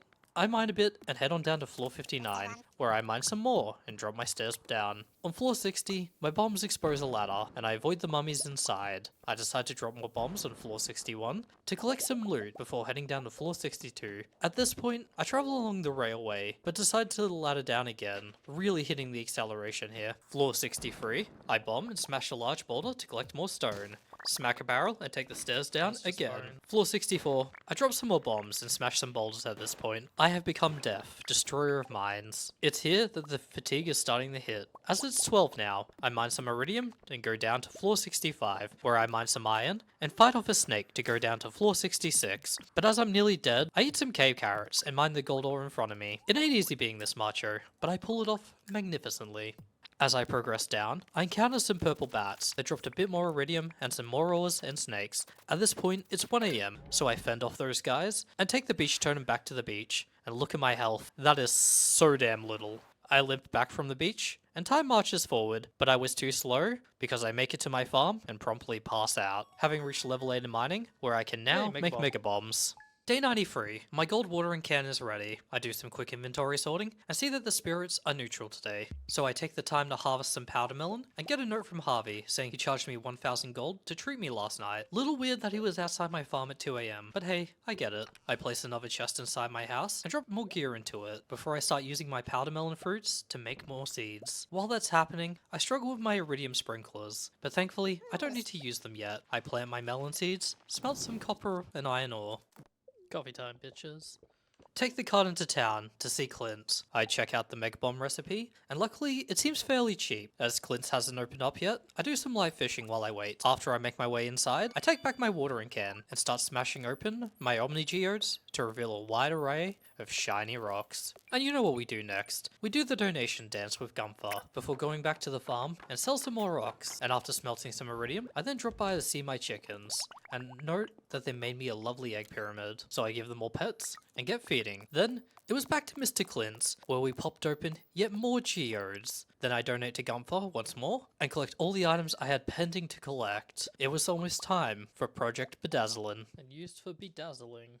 After which, I returned to the base to store them. I decided to get my crystallarium on making jade, as I can exchange that for staircases at the Desert Trader on Sundays. Then it was off to bed, as I was all tuckered out. Day 94. I check in, and the spirits are in good humor today. The spirits are in good humor. Do I just try again, do you think? And I consider trying the mines again. So I make a field snack, pick my melons, and store the extra junk I have in my inventory. I check in with the chickens to pick their eggs and make sure they're fed. Now, in order not to bore you with the individual count up for each floor, I'll try to be a bit more succinct. Floor 1, I met a ghost, mined some more, and made it to floor 5, where I did much the same. Got some gems, got some iron. Down to floor 6, where I smacked a mummy and obtained amethyst, and jumped to floor 9, rocks are the enemy. I smash rocks, slapped a snake, slapped multiple snakes suddenly, and made it to floor 10. Dug a lot, ate some algae, jumped in another hole, ended up on floor 17, got some fire quartz, made it to floor 18, more quartz, getting ores, smushing rocks, killed a slime, and a snake, nearly died, smashed some crates, ate more fruit, ate a lot of stuff. My health was low after all. Ate a miner's treat. To speed things up, it does this, which gives you plus 3 mining, plus 32 magnetism, 125 health, 125 energy, and 56 health. Got an auto grabber on floor 22. It collects stuff from barns. Got an auto patter on floor 23. It pats animals for me. Floor 25, I hit some slimes with a sword. Jumped down into a hole, dropped some bombs for stone. On floor 30. On floor 31, even more bombs. 37, I dropped a bomb, found a big ladder. 38. I fought mummies, ghosts, and the feelings of existential dread. 39. Boom boom boom. Floor 40. A lot more bombs. It's pretty straightforward. Explosives are your friends. I had pretty good luck with progressing here, but yet it felt like I wasn't quick enough. I think I needed a great luck day, honestly. I honestly followed the bomb pattern and made it to floor 50 before having to take the bus back to the valley. I think these trips are worth it, as they're great practice. And wait, what? I was driving the bus? What the heck? Anyway, I installed the auto grabber and the auto petter in the barn before going to bed. I reached level 8 in combat and level 9 in mining. Day 95 was a pretty straightforward day. I once more checked the luck for today, and it wasn't too bad. The spirits were in good humor. I collected my jade, visited my chickens, and laid out hay for them. Then, I mined my stats a bit. I also chucked some useless stones and items into the great box of selling. Then I checked the calendar and see that Squidfest is coming up. I checked today's notice board and... I'm sorry, Marnie's in need of a what? But someone better call me a Lewis. Then I check the notice board and see Mr. Gus is in need of some eggs, and that is something I can help with, fortunately. So I mosey on over to the coop to grab some Eggos, both from the chest and from the grabber. Seems like I'll need to actually collect them from the auto grabber to make the collection count go up. I go grab the winter root and bring it to Marnie, and she pays me some good money. And then I get to smashing open some more gears. Look at all these shiny rocks. What a time we have. Of course, I donate what I can to the museum and spend a little quality time digging through the trash before dropping into the Stardrop Saloon to store some eggs. Haha, suck it, Gus. I'm egging your fridge. Then I down some coffee and sprint on over to my farm to sell the rocks I don't need. Then I go visit Mr. Pierre to see if he has any more winter crops. And it doesn't look like he has much of anything aside from trees. So that's cool, I guess. Given it was 1:30 in the afternoon, I had some time to kill. I decided to get May Lewis a gift of chili because I keep forgetting to befriend people. Then I ponder what I should do. Honestly, I'm not too fussed on doing a bunch of stuff. I think I can afford to take it a bit chill. Is what I would say if I was weak. I pick up some crocus on the way to the mines and decide to do some digging. Honestly, it's a pretty chill mine run. You know the drill. Smack some soot sprites, smack some rocks, and collect the stone. And then grab all the iron I can see while fending off swarms of bats and the loneliness of script writing on a Monday afternoon. I take the cart back to the farmstead, sell some junk, and hop into bed. Another job well done.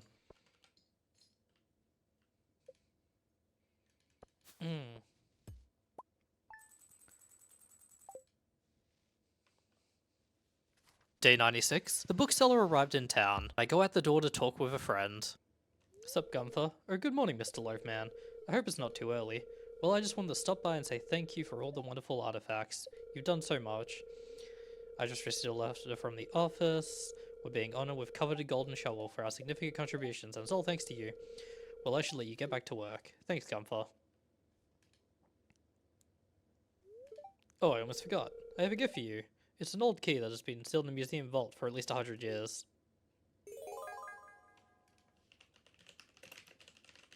Not me googling what it does.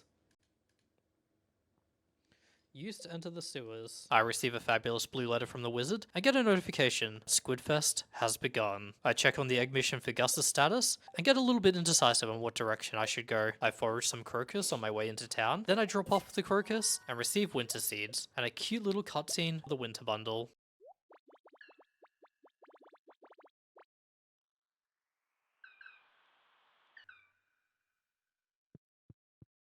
On the way back to town, I dig up some more powder melon seeds and see if I can track down Squidfest, which is thankfully at the beach. I think the image directly relates to your rewards each day, so you know we spent a small amount of time fishing. A tiny, minuscule amount of time. I head back to my farm to sell my hard-earned fish, collect my jade, and forget to feed my chickens. Then once I'm inside, I put down my Squid Kid poster, zoom in on it, Squid Kid it, and that night, we're treated to a cutscene of the Juminos performing some juju on the Quarry Bridge. I also reached level 9 in fishing. Woo!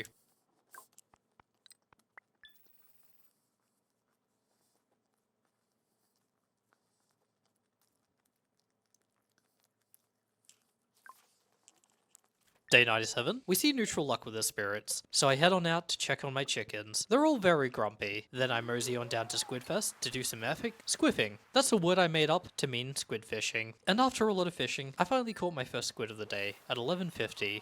Woo! My second squid was caught at 12:20. Why am I telling you the squid time? Because I can. That's why. You got a problem? Huh, punk? Honestly, maybe it's the neutral luck, but squid fishing is very inefficient today. You know what? F the squids. I'ma go mine. Stupid squids. Stupid sexy squids. Then I go to the cart, and I realize I can now go to the quarry, given that the Juminos had repaired the bridge. Oh. So of course, this is pretty unique and quirky. Look at all those skull dudes. After a wee bit of fighting, I made it to the end of the cave and got a golden scythe. Woo! From this lovely statue. I also encountered a blue skeleton wizard, so that's cool. Okay, so this is just an unlimited mining hellscape, but I got a golden scythe. After exiting the quarry mines, I do some brief tidying up with some bombs in the regular quarry and make my way downtown to the farm. There, I sell my fish and some more and get into bed. Day 98, I learned how to make a chocolate cake, and the spirits are good luck today. I also receive a note that the night markets will be happening over the next 3 days, starting from tomorrow, so that's exciting. I then pick some powder melon, feed the chickens with hay, and collect my eggs, before checking the status of the good old egg pickup quest. Then, I also pick up a mission from Maru. I make my way back to Mayor Lewis, and realize I can collect back my 80 hardwood from his lost and found. And I accidentally give him the hardwood instead of a pepper, so that's cool. I'm getting no diffed by my 2 IQ. Then, it was time for the desert. Snow? Psh, nah. Sand? Oh boy, yes. I like that it's rough and coarse and gets everywhere. Plus, crunchy. But anyway, I take 3 jade to the desert to trade for staircases. Hey, you got a sandfish. Immediately. That's pretty poggers. After catching that fishy wishy, I head on to Mayor Lewis's ticket machine and get a lovely book that gives me the power to make friends faster with everyone. So that's cool. I can finally make friends. Then I drop by the mountains to do some fishing, as I haven't really fished there much at all. I catch a new fish there, a sturgeon, and a bullhead. Those were the last 2 fish I needed for the community center too, I believe. And then, for completing the lake bundle, I received a dressed spinner fishing tackle, which increases the bite rate when fishing. I quit my spinner onto my rod, and we can take a moment to admire my stats. Farming 10, mining 9, foraging 7, fishing 9, cooking 8, combat 8. I then drop by the woods, because I have no idea what I'm doing, where I catch a soda and a mystery gift, which I guess had a wall basket inside, so that's cool, I guess. And I also catch another fish called a wood skip. So you bet I down that Joja soda and coffee on my way to the community center. I end up completing the specialty fish bundle, getting 5 dishes of sea as a reward, and after that, it was time for some Betty buys. Day 99, and the spirits are annoyed. Yay! I powder some melon, and decide to dehydrate some before making more seeds. You know, I stopped by the chicken petting coop, moved the eggs into the chest. I then drop all 5 of my golden powder melons straight into the shipping box, and head on off to town. There, I say hi to Clint, and open up some mystery boxes. Is that a fucking... Okay, that's a rhubarb pie that was kept encased in rocks for many generations. Very cool, very delicious. I drop a bomb in the museum and donate a dwarf helmet for accepting a mission from Robin to collect 1,000 stone in a week. Okay, well I want to go get the stone, but I want to check out the sewers too now that I have that rusty old key. There, I meet some guy named Krobus, and he is a cutie patootie. You know, I forgot the wizard needed a, void essence. And this man sells some good stuff. Okay. Krobus be packing some Gucci shit. Then, Oh, 1,000 pieces of stone. Okay, fuck me. Alright, let's bring the wizard the void essence. I realized the gravity of what I had accepted to do for Robin. Anyways, I go see the wizard by taking a shortcut through the sewers. And then I drop by the quarry to start digging like a true dwarf, before realizing that it's a bit inefficient, and I should go to the mines, and I keep at it for a bit before, oh, there's a night market. Oh, there's a night market. I forgot about it. Cool shit keeps happening, and I keep forgetting about it. So I drop home and sell some stuff. I, of course, give a pepper to Mayor Lewis, and say hi to everyone at the night market, and check out what's on offer. I buy a starfruit from the caravan lady, and this man offers me a painting. I encounter a singing mermaid, but her voice was like, too beautiful to hear. I then go collect my free coffee. I get offered to go on a deep sea fishing tour, which I do not Google. Then I talk to the stranger that sends me home, chuck my starfruit into the seed maker, and spend a little time chopping some trees and clearing hay with my golden scythe. And hoo boy, it's a lot better at turning grass into hay. After that, I got sleepy, and I went on to bed. I reached level 8 in foraging. Day 100, the big 100. I wake up and check the luck. It's neutral, of course. So I collect my seeds, jade, and dried powder melon before petting and feeding the chickens. Then I drop straight by the mines and do what I do best. Dig holes and fight slimes. Not so much of note really happens. On floor 17, I encounter a new quarry mine-like floor and dance with the skulls. So far, I managed to gather 552 of 1,000 stone in total so far. So that's big. Yeah, I ate some rocks, and let's call it a day. Day 101. The spirits were mildly perturbed. Why do I have so much, bad luck? I checked my mailbox, and Clint wrote me a letter requesting that I smelt and bring him an iron bar. So I got onto that, before patting my chickerinos and feeding them. And we're nearly done collecting enough eggs for Gus's mission, so that's exciting. I spent some time checking out my chests, and grabbing out a slingshot before deciding to strap my stuff over to Clintorinos. While I wait for him to open up, I make some explosive ammo, and do some, you guessed it, fishing. Clint thanks me for the iron bar, and gives me some dosh. Then I plot out my next objective. Okay, now I just need more stones.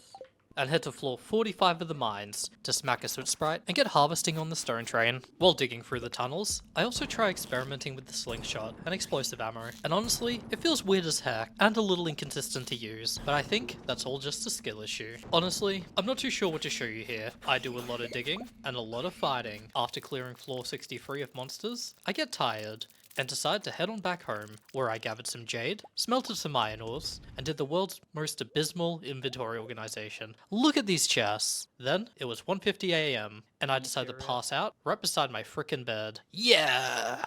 Day 102. It seems pretty neutral on luck today, so I head on outside to talk to my good friend, the mailbox. And he says, "Dear Loafman, there is the Feast of the Winter Star. Bring a gift for your best friend Marnie, as you are her secret gifter. There will be a feast. Love, Mayor Lewis." After that, I grabbed another powder melon that was done, and chucked it in the seed maker. Then, and fed and patted the chickens. I collected a bunch of eggs to put in the chest, as we nearly have collected enough eggs for the Gus mission. Then I dropped by the quarry to do some quick mining, but alas, the rocks haven't all grown back yet, so I went to the mines to keep going on my digger-thon from floor 50 onwards. I mined, and mined, and mined, and when I ran out of energy, I ate food, and mined again, until, at 8:30, I had finally completed Robin's stone gathering mission. Now all I need is a shit ton more jade, and I can skip at least 22 floors. I then went on back to the mines, and chucked some junk into the chests, and hopped into bed. Day 103. The spirits are giving good vibes today, and I received a letter from Robin congratulating me and giving me the stone chest recipe. So that's the thing. I went on over to the chicken coop. Alright, let's put the things in Gus's fridge. Then we'll check out the desert for a bit. But before I do that, I do a wee bit of melon harvesting, and decide to make some extra seed makers to make it a bit faster. My brilliant stuff scare me, of course. As the winter feast is on the 25th, I believe we've got a decent chunk of time to get Marnie her gift. So I stopped by Clint's to smack her with some geodes, and just sell back some of the stuff I can't use. After some quality rock time with Clint, I drop by the Star Drop Saloon, which is closed. So I go collect my prize from the ticket machine, and it's 20 cherry bombs. Woo! I then decide to stop by the desert and get a very weird cutscene. So that's cool. I go chat with the desert trader and realize, damn, maybe I should have kept my geodes, but I do buy a bomb to lift my little spirits up. And I guess I came on the wrong day, because that man did not have what I needed. So I got back on the bus. Now that that's over, I drop by to complete another mission. Can I get those eggs back? Nope. Damn it, Gus. I, of course, go collect my ticket and get the most amazing prize of a sports cap, I guess. Alright, do we put on the sports cap? We do not. Anyways, then I take another peek at my status. Farming 10, mining 9, foraging 8, fishing 9, and combat 8. So close to the goal. Anyway, I clearly have no idea what I'm doing, but I guess I want to level up foraging, so I drop by the little forest outside Marnie's farm to chop down some trees. On the way back home, I see the cart lady, and I guess she's maybe here every Friday? I'm too lazy to fact check, but I buy nothing because she sells salad, and you don't make friends with salad.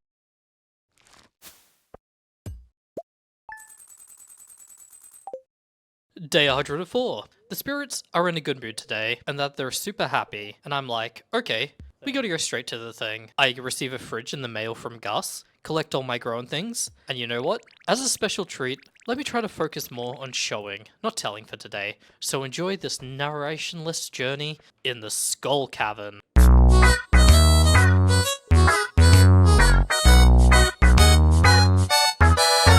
And as you can see, I only really made it to floor 65, but did you enjoy that? Oh yeah, and I also leveled up. I don't know what I clicked. Fuck, I always do this. Day 105. The TV taught me how to make a pumpkin pie, and the spirits were chill. Robin sent me a letter asking for 10 pieces of hardwood, so I get harvesting and sell some dried melon gems, junk, before dropping over to pet the chickens and giving them hay. I, of course, plant my melon seeds, and try on a fabulous kelp shirt before deciding nope, only cool muscles for this guy. After that, I get on with some chores. I make a ton more bombs, smelt some iridium, and anyway, I go to the bus to buy a desert ticket, but alas, no luck, as Pam hasn't arrived for her shift yet. But I am level 10 in mining, so that's cool. So I head on over to Robin's, digging up some artifact wormy patches on the way. After that, and then drop by the bus to go to the desert. I spend some time browsing the desert trader's wares, and purchase some staircases, 2 desert totems, and 3 artifact troves. These will be pretty handy, surely.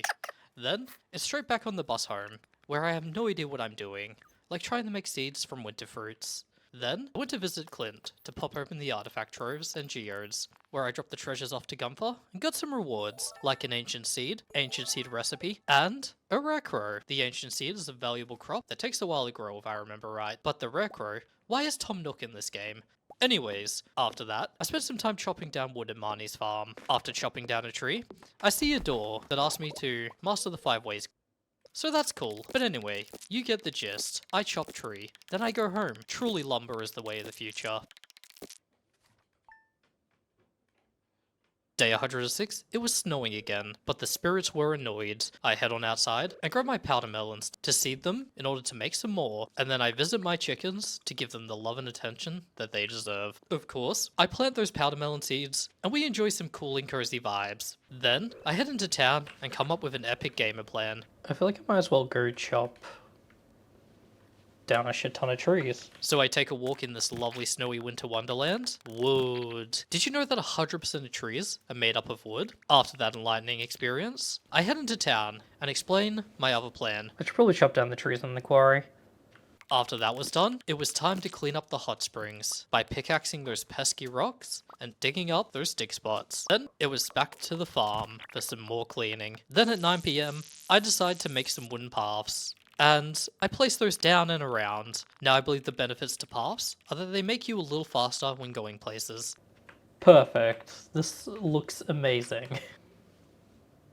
Day 107. Spirits were displeased, but I head outside and check out my amazing path. Doesn't it look incredible? Anyways, I went and tended to the chickens and fed them more hay. I am unsure if this is animal cruelty. Can birds even eat hay? I chased my signs back to normal, and honestly, I'm gonna assume that there's a way to lock the signs as is, but oh lordy, am I lazy. I flail around a lot here, walking back and forth, but I did chop down a tree, I guess. I then head into Pelican Town, check out the calendar, and admire the mission board. Then, I went down to the beach and did some hoeing and beach cleaning. I stopped by Willie's to sell some stuff and purchased some yummy deluxe bait, which I finally load into crab pots, and oh my god, it has been forever. It was time to do some fishing. I sell some fish, buy more bait, go to Clint's, and open a box to get a warp totem for the mountains. Also, I make some fence parts and some gates, and now is the time to bedazzle the farm. That's right, you've waited 107 days for it. Then I did more cleaning, more crafting, and more decorating. I couldn't put my torches on the fence post though, and now it is bedtime. Day 108. The spirits were of course displeased. Woo. If you see a spirit or a ghost, remember to fight them please. I check my mailbox, and it's a notification from May Lewis that the feast starts tomorrow at 9 AM, and that somebody needs to get their gift for Marnie. Not me googling what she likes. Through magical unknown means, She likes diamonds. She really is a gold digger. I go and obtain a diamond before harvesting some more crops and throwing them in the seed maker. I think cutting it real close, as winter is nearly over. These crops might all perish before fully growing. I also collect my jade stone and visit the chickens. I then check my missions and I found the shadowy figure. That was Corvus, wasn't it? anyway, I make my way downtown, walking fast. Seasons pass, and I am not homebound. Doodle-doodle-doo. But I walked in a big circle, dug a hole, and I think I'm waiting for Big P. That's right, Pam. Anyway, yeah, I arrived at the desert, discovered cacti were impervious to axe attacks, and started chopping down trees, because I was running low on woody boys in Pelican Town. If you're playing this game, learn from my mistakes, and plant a lot of trees in the desert. That is apparently something you can do. Then after all the chopping, it was time for Betty buys. Day 109. The spirits are hangry, but it was time to harvest, so that's hype. I chucked some forageable junk and crystal fruits into the shipping bin. The festival was being set up, so I had to wait patiently for town to open up. The worst thing you could ever ask for someone with ADHD. We entered town and gave Marnie her secret gift. She said thank you. Then May Lewis snuck up behind me and gave me a present. Are you kidding me? Thanks, buddy. Let me love and cherish this forever. Given I hadn't received anything too happy, I went to Pierre's and admired his fair prices. Powder melon, 2,500 gold. Are you kidding me? Then I talked to Mayor Lewis to see if there was anything else that was happening. Are there even any activities? And honestly, after that event, which was certainly a show, I went to bed. Day 110. I checked the TV, and the spirits are in a good mood, so that's cool. I dropped by the mailbox, and Gus is asking for some stew. I am forced to accept. I am but a stew that will never be delivered. I harvest my yummy powder melons, and jam as many as I can deep into the dehydrators, and collect another jade stone. Then, it was chicken time. After that, I dropped by down to do some fishing, before Clint opens up, so I can choose my upgrades. I mean, I could iridium pickaxe that bad boy. Alright. The second we get the pickaxe back is when we go. The plan was coming together. I was preparing for my final foray into the Skull Cavern. I smelt some more ore and sell my fishies. I see that it's Clint's birthday, and let's go see Clint. I got him in a William bar. On the way, I also accepted a mission from the wizard to go kill a ghost or something. And then I gave Clint his present, where he didn't say something sad. Probably. I don't know if I was listening. After that, it was time to visit the beach, get some rays, and enjoy the summer warmth. I harvest some junk and fill up the traps with bait once more. On the way back, I saw Mayor Lewis. Here you go, dude, have lobster. Fuck you, May Lewis. And I monologue a bit. What if I just go nuts and just sell everything I can? And that is what I start doing. I then went to bed, and after that, 35k gold from it too. Day 111. I have a plan that's hindered by no pickaxe and neutral spirits. So I go ahead and open my mailbox, and Clint sent me a recipe for algae soup. So that's cool. I then harvested my powder melons and dried fruit. Then I accidentally ate a powder melon, leaving me one short to make another dried bunch. Frowny face. I hate my life. Why am I like this? Anyways, I smelted some more gold and iron, and made my way to the chicken coop. At this point, I start clearing out more of my chests and arranging my totems and gear to start a deep dive into the Skull Cavern. How much do you think I'm gonna make from clearing everything out? I have no clue. Woo! With all that selling out of the way, I do some shell picking on the beach, and collect the amazing treasure from the crab pot. Oh, Willy. What's this? Aw. Slime Bob. Little ducky. We'll do the slime one. Then, it was time for some sick nasty fishing, in order to level up. Then, when I head back, I sell what I can, and smelt some gold bars. I made 41,208. Woo, riches. Day 112. My pickaxe was ready, and chill, so that was of course exciting, and the spirits aren't happy. The spirits are pissed, as they should be.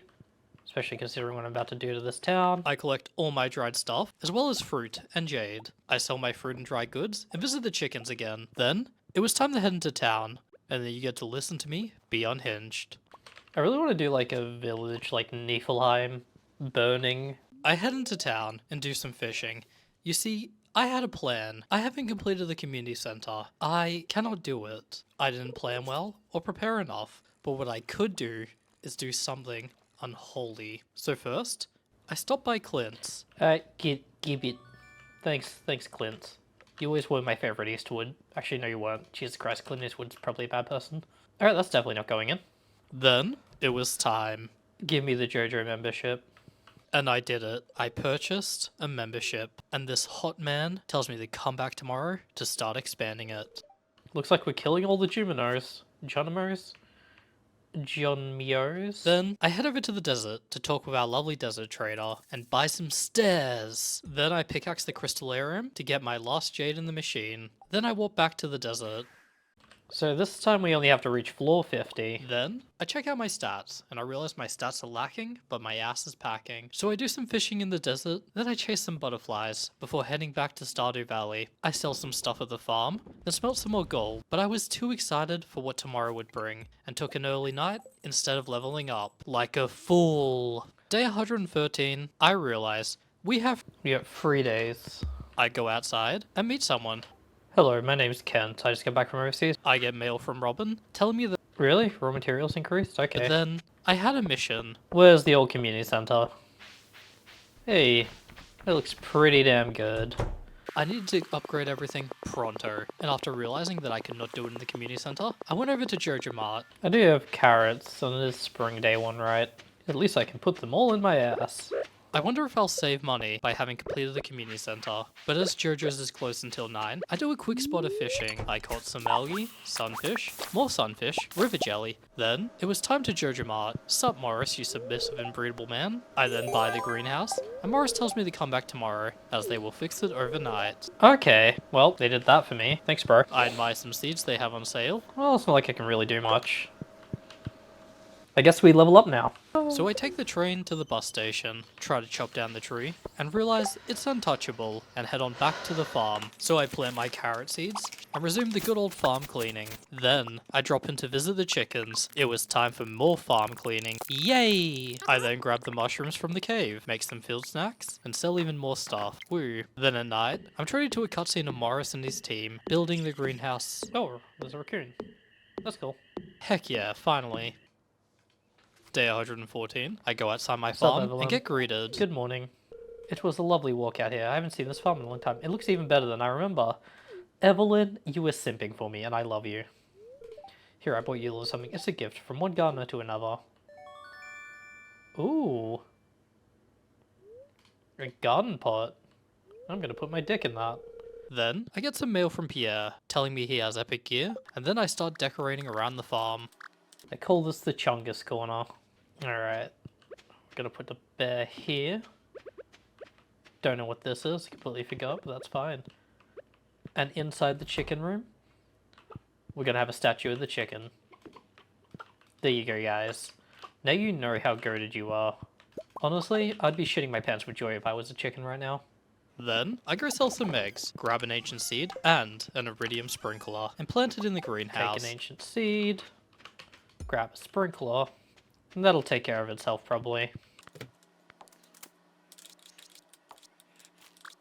I'm like, hey, whatever maybe. I'll grab the rest of the seeds and plant them too. Then it was time for Joja Mart again, where I buy the panning upgrade to remove the glittering boulder. So that is cool AF. Then, it's time to head back to the farm to do even more cleaning. Woo! Then I get decorating with some sick nasty torches. And I get to bed early, and for some reason, we get to watch the Joja team clean out at a boulder. Day 115, I get out of my farm, check out the greenhouse, and everything is Gucci in there. I pat the doggo, I collect the eggs from the chickens, and sell some more junk, and then place down my garden pot as a decoration. I head into town, and I get treated to an epic gamer cutscene. Look at that guy on the right just fucking grinning ear to ear. Ahem. Just a few short years ago, the great innovators at Joja headquarters came up with a new idea. The Joja Community Development Project. To the beloved communities we hold so dear. All while generating substantial revenue. Well, thanks to you, our community development pilot program has been a major success. From repairing the old bridges to fixing buses to turning the piles of rubble into a greenhouse, we've really turned the city around. I've also received a big promotion. The president of the company asked me to give you this exclusive gift as a way of saying thanks. A soda machine? After that cutscene, they You reward received me a with soda a sick, machine. nasty, awesome, epic Joja Mart soda machine. Let's go. Then I go into the community mart to admire it. I kind of feel bad for the Jumino. They probably bottled them up and turned them into soda, let's be real. Yeah, but you know what? I respect it. Someone had to turn those fuckers into juice. Damn sure it was gonna be me. Then I check out to see if there's any Joja Mart projects left, but of course, it's locked. So I do more fishing, where I caught a whole soggy newspaper. Ooh. I want to see if there's anything else I can burn. But then it opens up, and Hello, Morris. And basically, he asked for a small donation of 500,000 gold to open up a new 500,000 gold. entertainment complex. Okay. You know what? I'm starting to think Joja mod exploits me. I wander around, dig through the trash, admire my stats, and hoo boy, this won't be a perfect run. I decide to chill out and spend some time doing a fish before dropping by the Stardrop Saloon. Well, folks, gathered here for a special occasion. The mushrooms are a tad chewier than last year. Jesus Christ, Willie. Is that a good thing? Aye, lad. Oh, they're kind of cute. I like to think I'm just watching from the window. I then spend a ton of money at the bar. So I think in terms of survivability, 200 salads might just be good enough.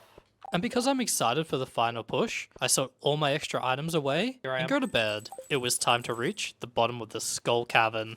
Day 116. Here we go, day 116. Let's do The this. spirits are happy. It was time to head into the Skull Mines. Let's fucking go, boys. I have to reach at least floor 50 to progress. Floor 1, I jumped in, and immediately start dropping some sick nasty bombs before eating a miner's treat. Floor 2, I drop a bomb, pick up a diamond, before progressing further down past some slimes, which dropped yet more treasures. But I'm not interested in treasures, I'm interested in progress. Floor 3 was pretty straightforward. Some mummies and snakes came and said hi to me, but I slingshotted and escaped down a ladder. Floor 4 was instant progress. Floor 5, I sprinted around like a madman and found a hole. You know what they say.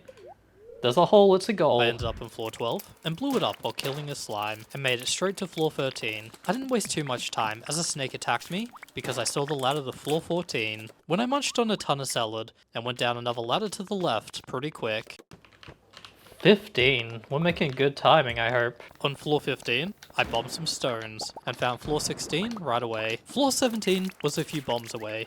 Thankfully, I had all these cellars to push on. One bomb to floor 18, and on floor 18, I found so many treasures. But this is my last day. Wow, this is worthless. I met a snake on the way to floor 19, and took some time to craft some bombs out of all the ores I had obtained, and immediately found another hole. Down we motherfucking go. It led to floor 24, and floor 24 blurred into floor 25 so quickly. I am a green salad-eating god. I see a slime chilling, so I bully it with some cherry bomb slingshot ammo, and that took way too long to kill, but I made it to floor 26. Then floor 27. Is this what power is? I take on a deadly big slime, and get a little beaten up by a single baby one who withstood way too many bombs. But I made it to floor 28, and followed the trail, dropped a bomb, and made it to floor 29, where we found another hole. It led to floor 33. I was gonna make it. It had another hole, of course. It led to floor 36. I fight off a sassy snake man and get bombing once again, where we find another shaft, where I fell. 13 levels? Damn, boy. I made it to floor 49. I'm going to do this. Oh my god. I ate salad, the tasty treat that cannot be beat. I kept going to the ladder, which was guarded by way too many mummies. Floor 50. It was time to make some more bombs, and ignore the dinosaur. I jumped down a hole in front of it, and fall to floor 59, and get surrounded by snaky boys, and earn a level up. But I have to fight off a snake and a bat to get to the next ladder. Floor 60 was one bomb away from the next hole. I fell another 9 levels to floor 69, and dropped a mega bomb, which exposed another hole that led to floor 76. Big Slime came to say hi, so I whacked it one and ate some more salad before dropping some stairs down to start skipping the messy stuff. Floor 81 also sounded like a good time to eat some more salad, and I even found a hole down to floor 87, where I spammed ladders all the way to floor 97, where I ate a salad. Then, it was time for more ladders that I kept placing 2 of, but I made it to floor 100, and I got 15 cherry bombs. Hey, let's motherfucking go. Floor 100. But how far can we push this? 101, I dropped a mega bomb and engaged an epic battle with some crabs and bats and even a slime. I'd like to say I'm an amazing fighter, but I certainly am not. So I had to take a salad break during the battle, and I found a life elixir. Who needs an elixir? The fuck is that? Oh, it's just an elixir. Who needs an elixir? I have 5,000 calories worth of salad. I drop a few more bombs and push onto floor 102, where I quickly find a ladder that takes me to 103, and 104 was just a bomb away. Floor 104, I just drop a ton of bombs, and I see something weird. TF is that squiggle thing. The fuck's the squiggle thing? I want it. From floor 105 onwards, I take a ton of ladders down to floor 111, where I decide it's time to drop some bombs and eat some salad on floor 112, where I fight a naked crab to death. And start taking ladders down again, because I am taking too long. I chill out a bit on floor 121 to open a chest, where I got some rain totems. Woo. Also, I ate some salad. I got greeted by a big slime and a snack on floor 122. So that's cool. Weirdly enough, they even drop food. So I drop a bomb and go down to floor 123. I decide to take a mental health break and bully a big slime for a bit. And fend off some more wildlife while collecting more stone, and made it to floor 124, where I got another ladder quick, and the same story with floor 125. And on floor 126, I fought some lovely bats, and on my way down to the next ladder. 127 was an instant ladder after smashing an ore. Floor 128 is when the ghost came out to play, but I said, nah son, I got ladders. On floor 147 was when I ran out of ladders. So I pushed on, focusing less on my enemies and more on progress. Floor 148 showed me that bombs are good, and flying snakes are annoying. I make some more bombs, and eat another miner's treat on floor 149. Battle a big slime, and fend off another snake, but progress is slow. But the cherry bombs get me to floor 150. Oh my god, talk about smashing expectations. Floor 150, I start dropping a ton more bombs. I'm having too much fun. I'm having so much fun though, I don't want to leave. Floor 151, I have a cherry bomb party and make it to floor 152. On floor 153, I decided to take a moment to take some cute pictures. Woo. And I made it to floor 153. On day 116, Loafman left for the skull mines, and after reaching floor 153, he simply vanished. His message from Willy unread.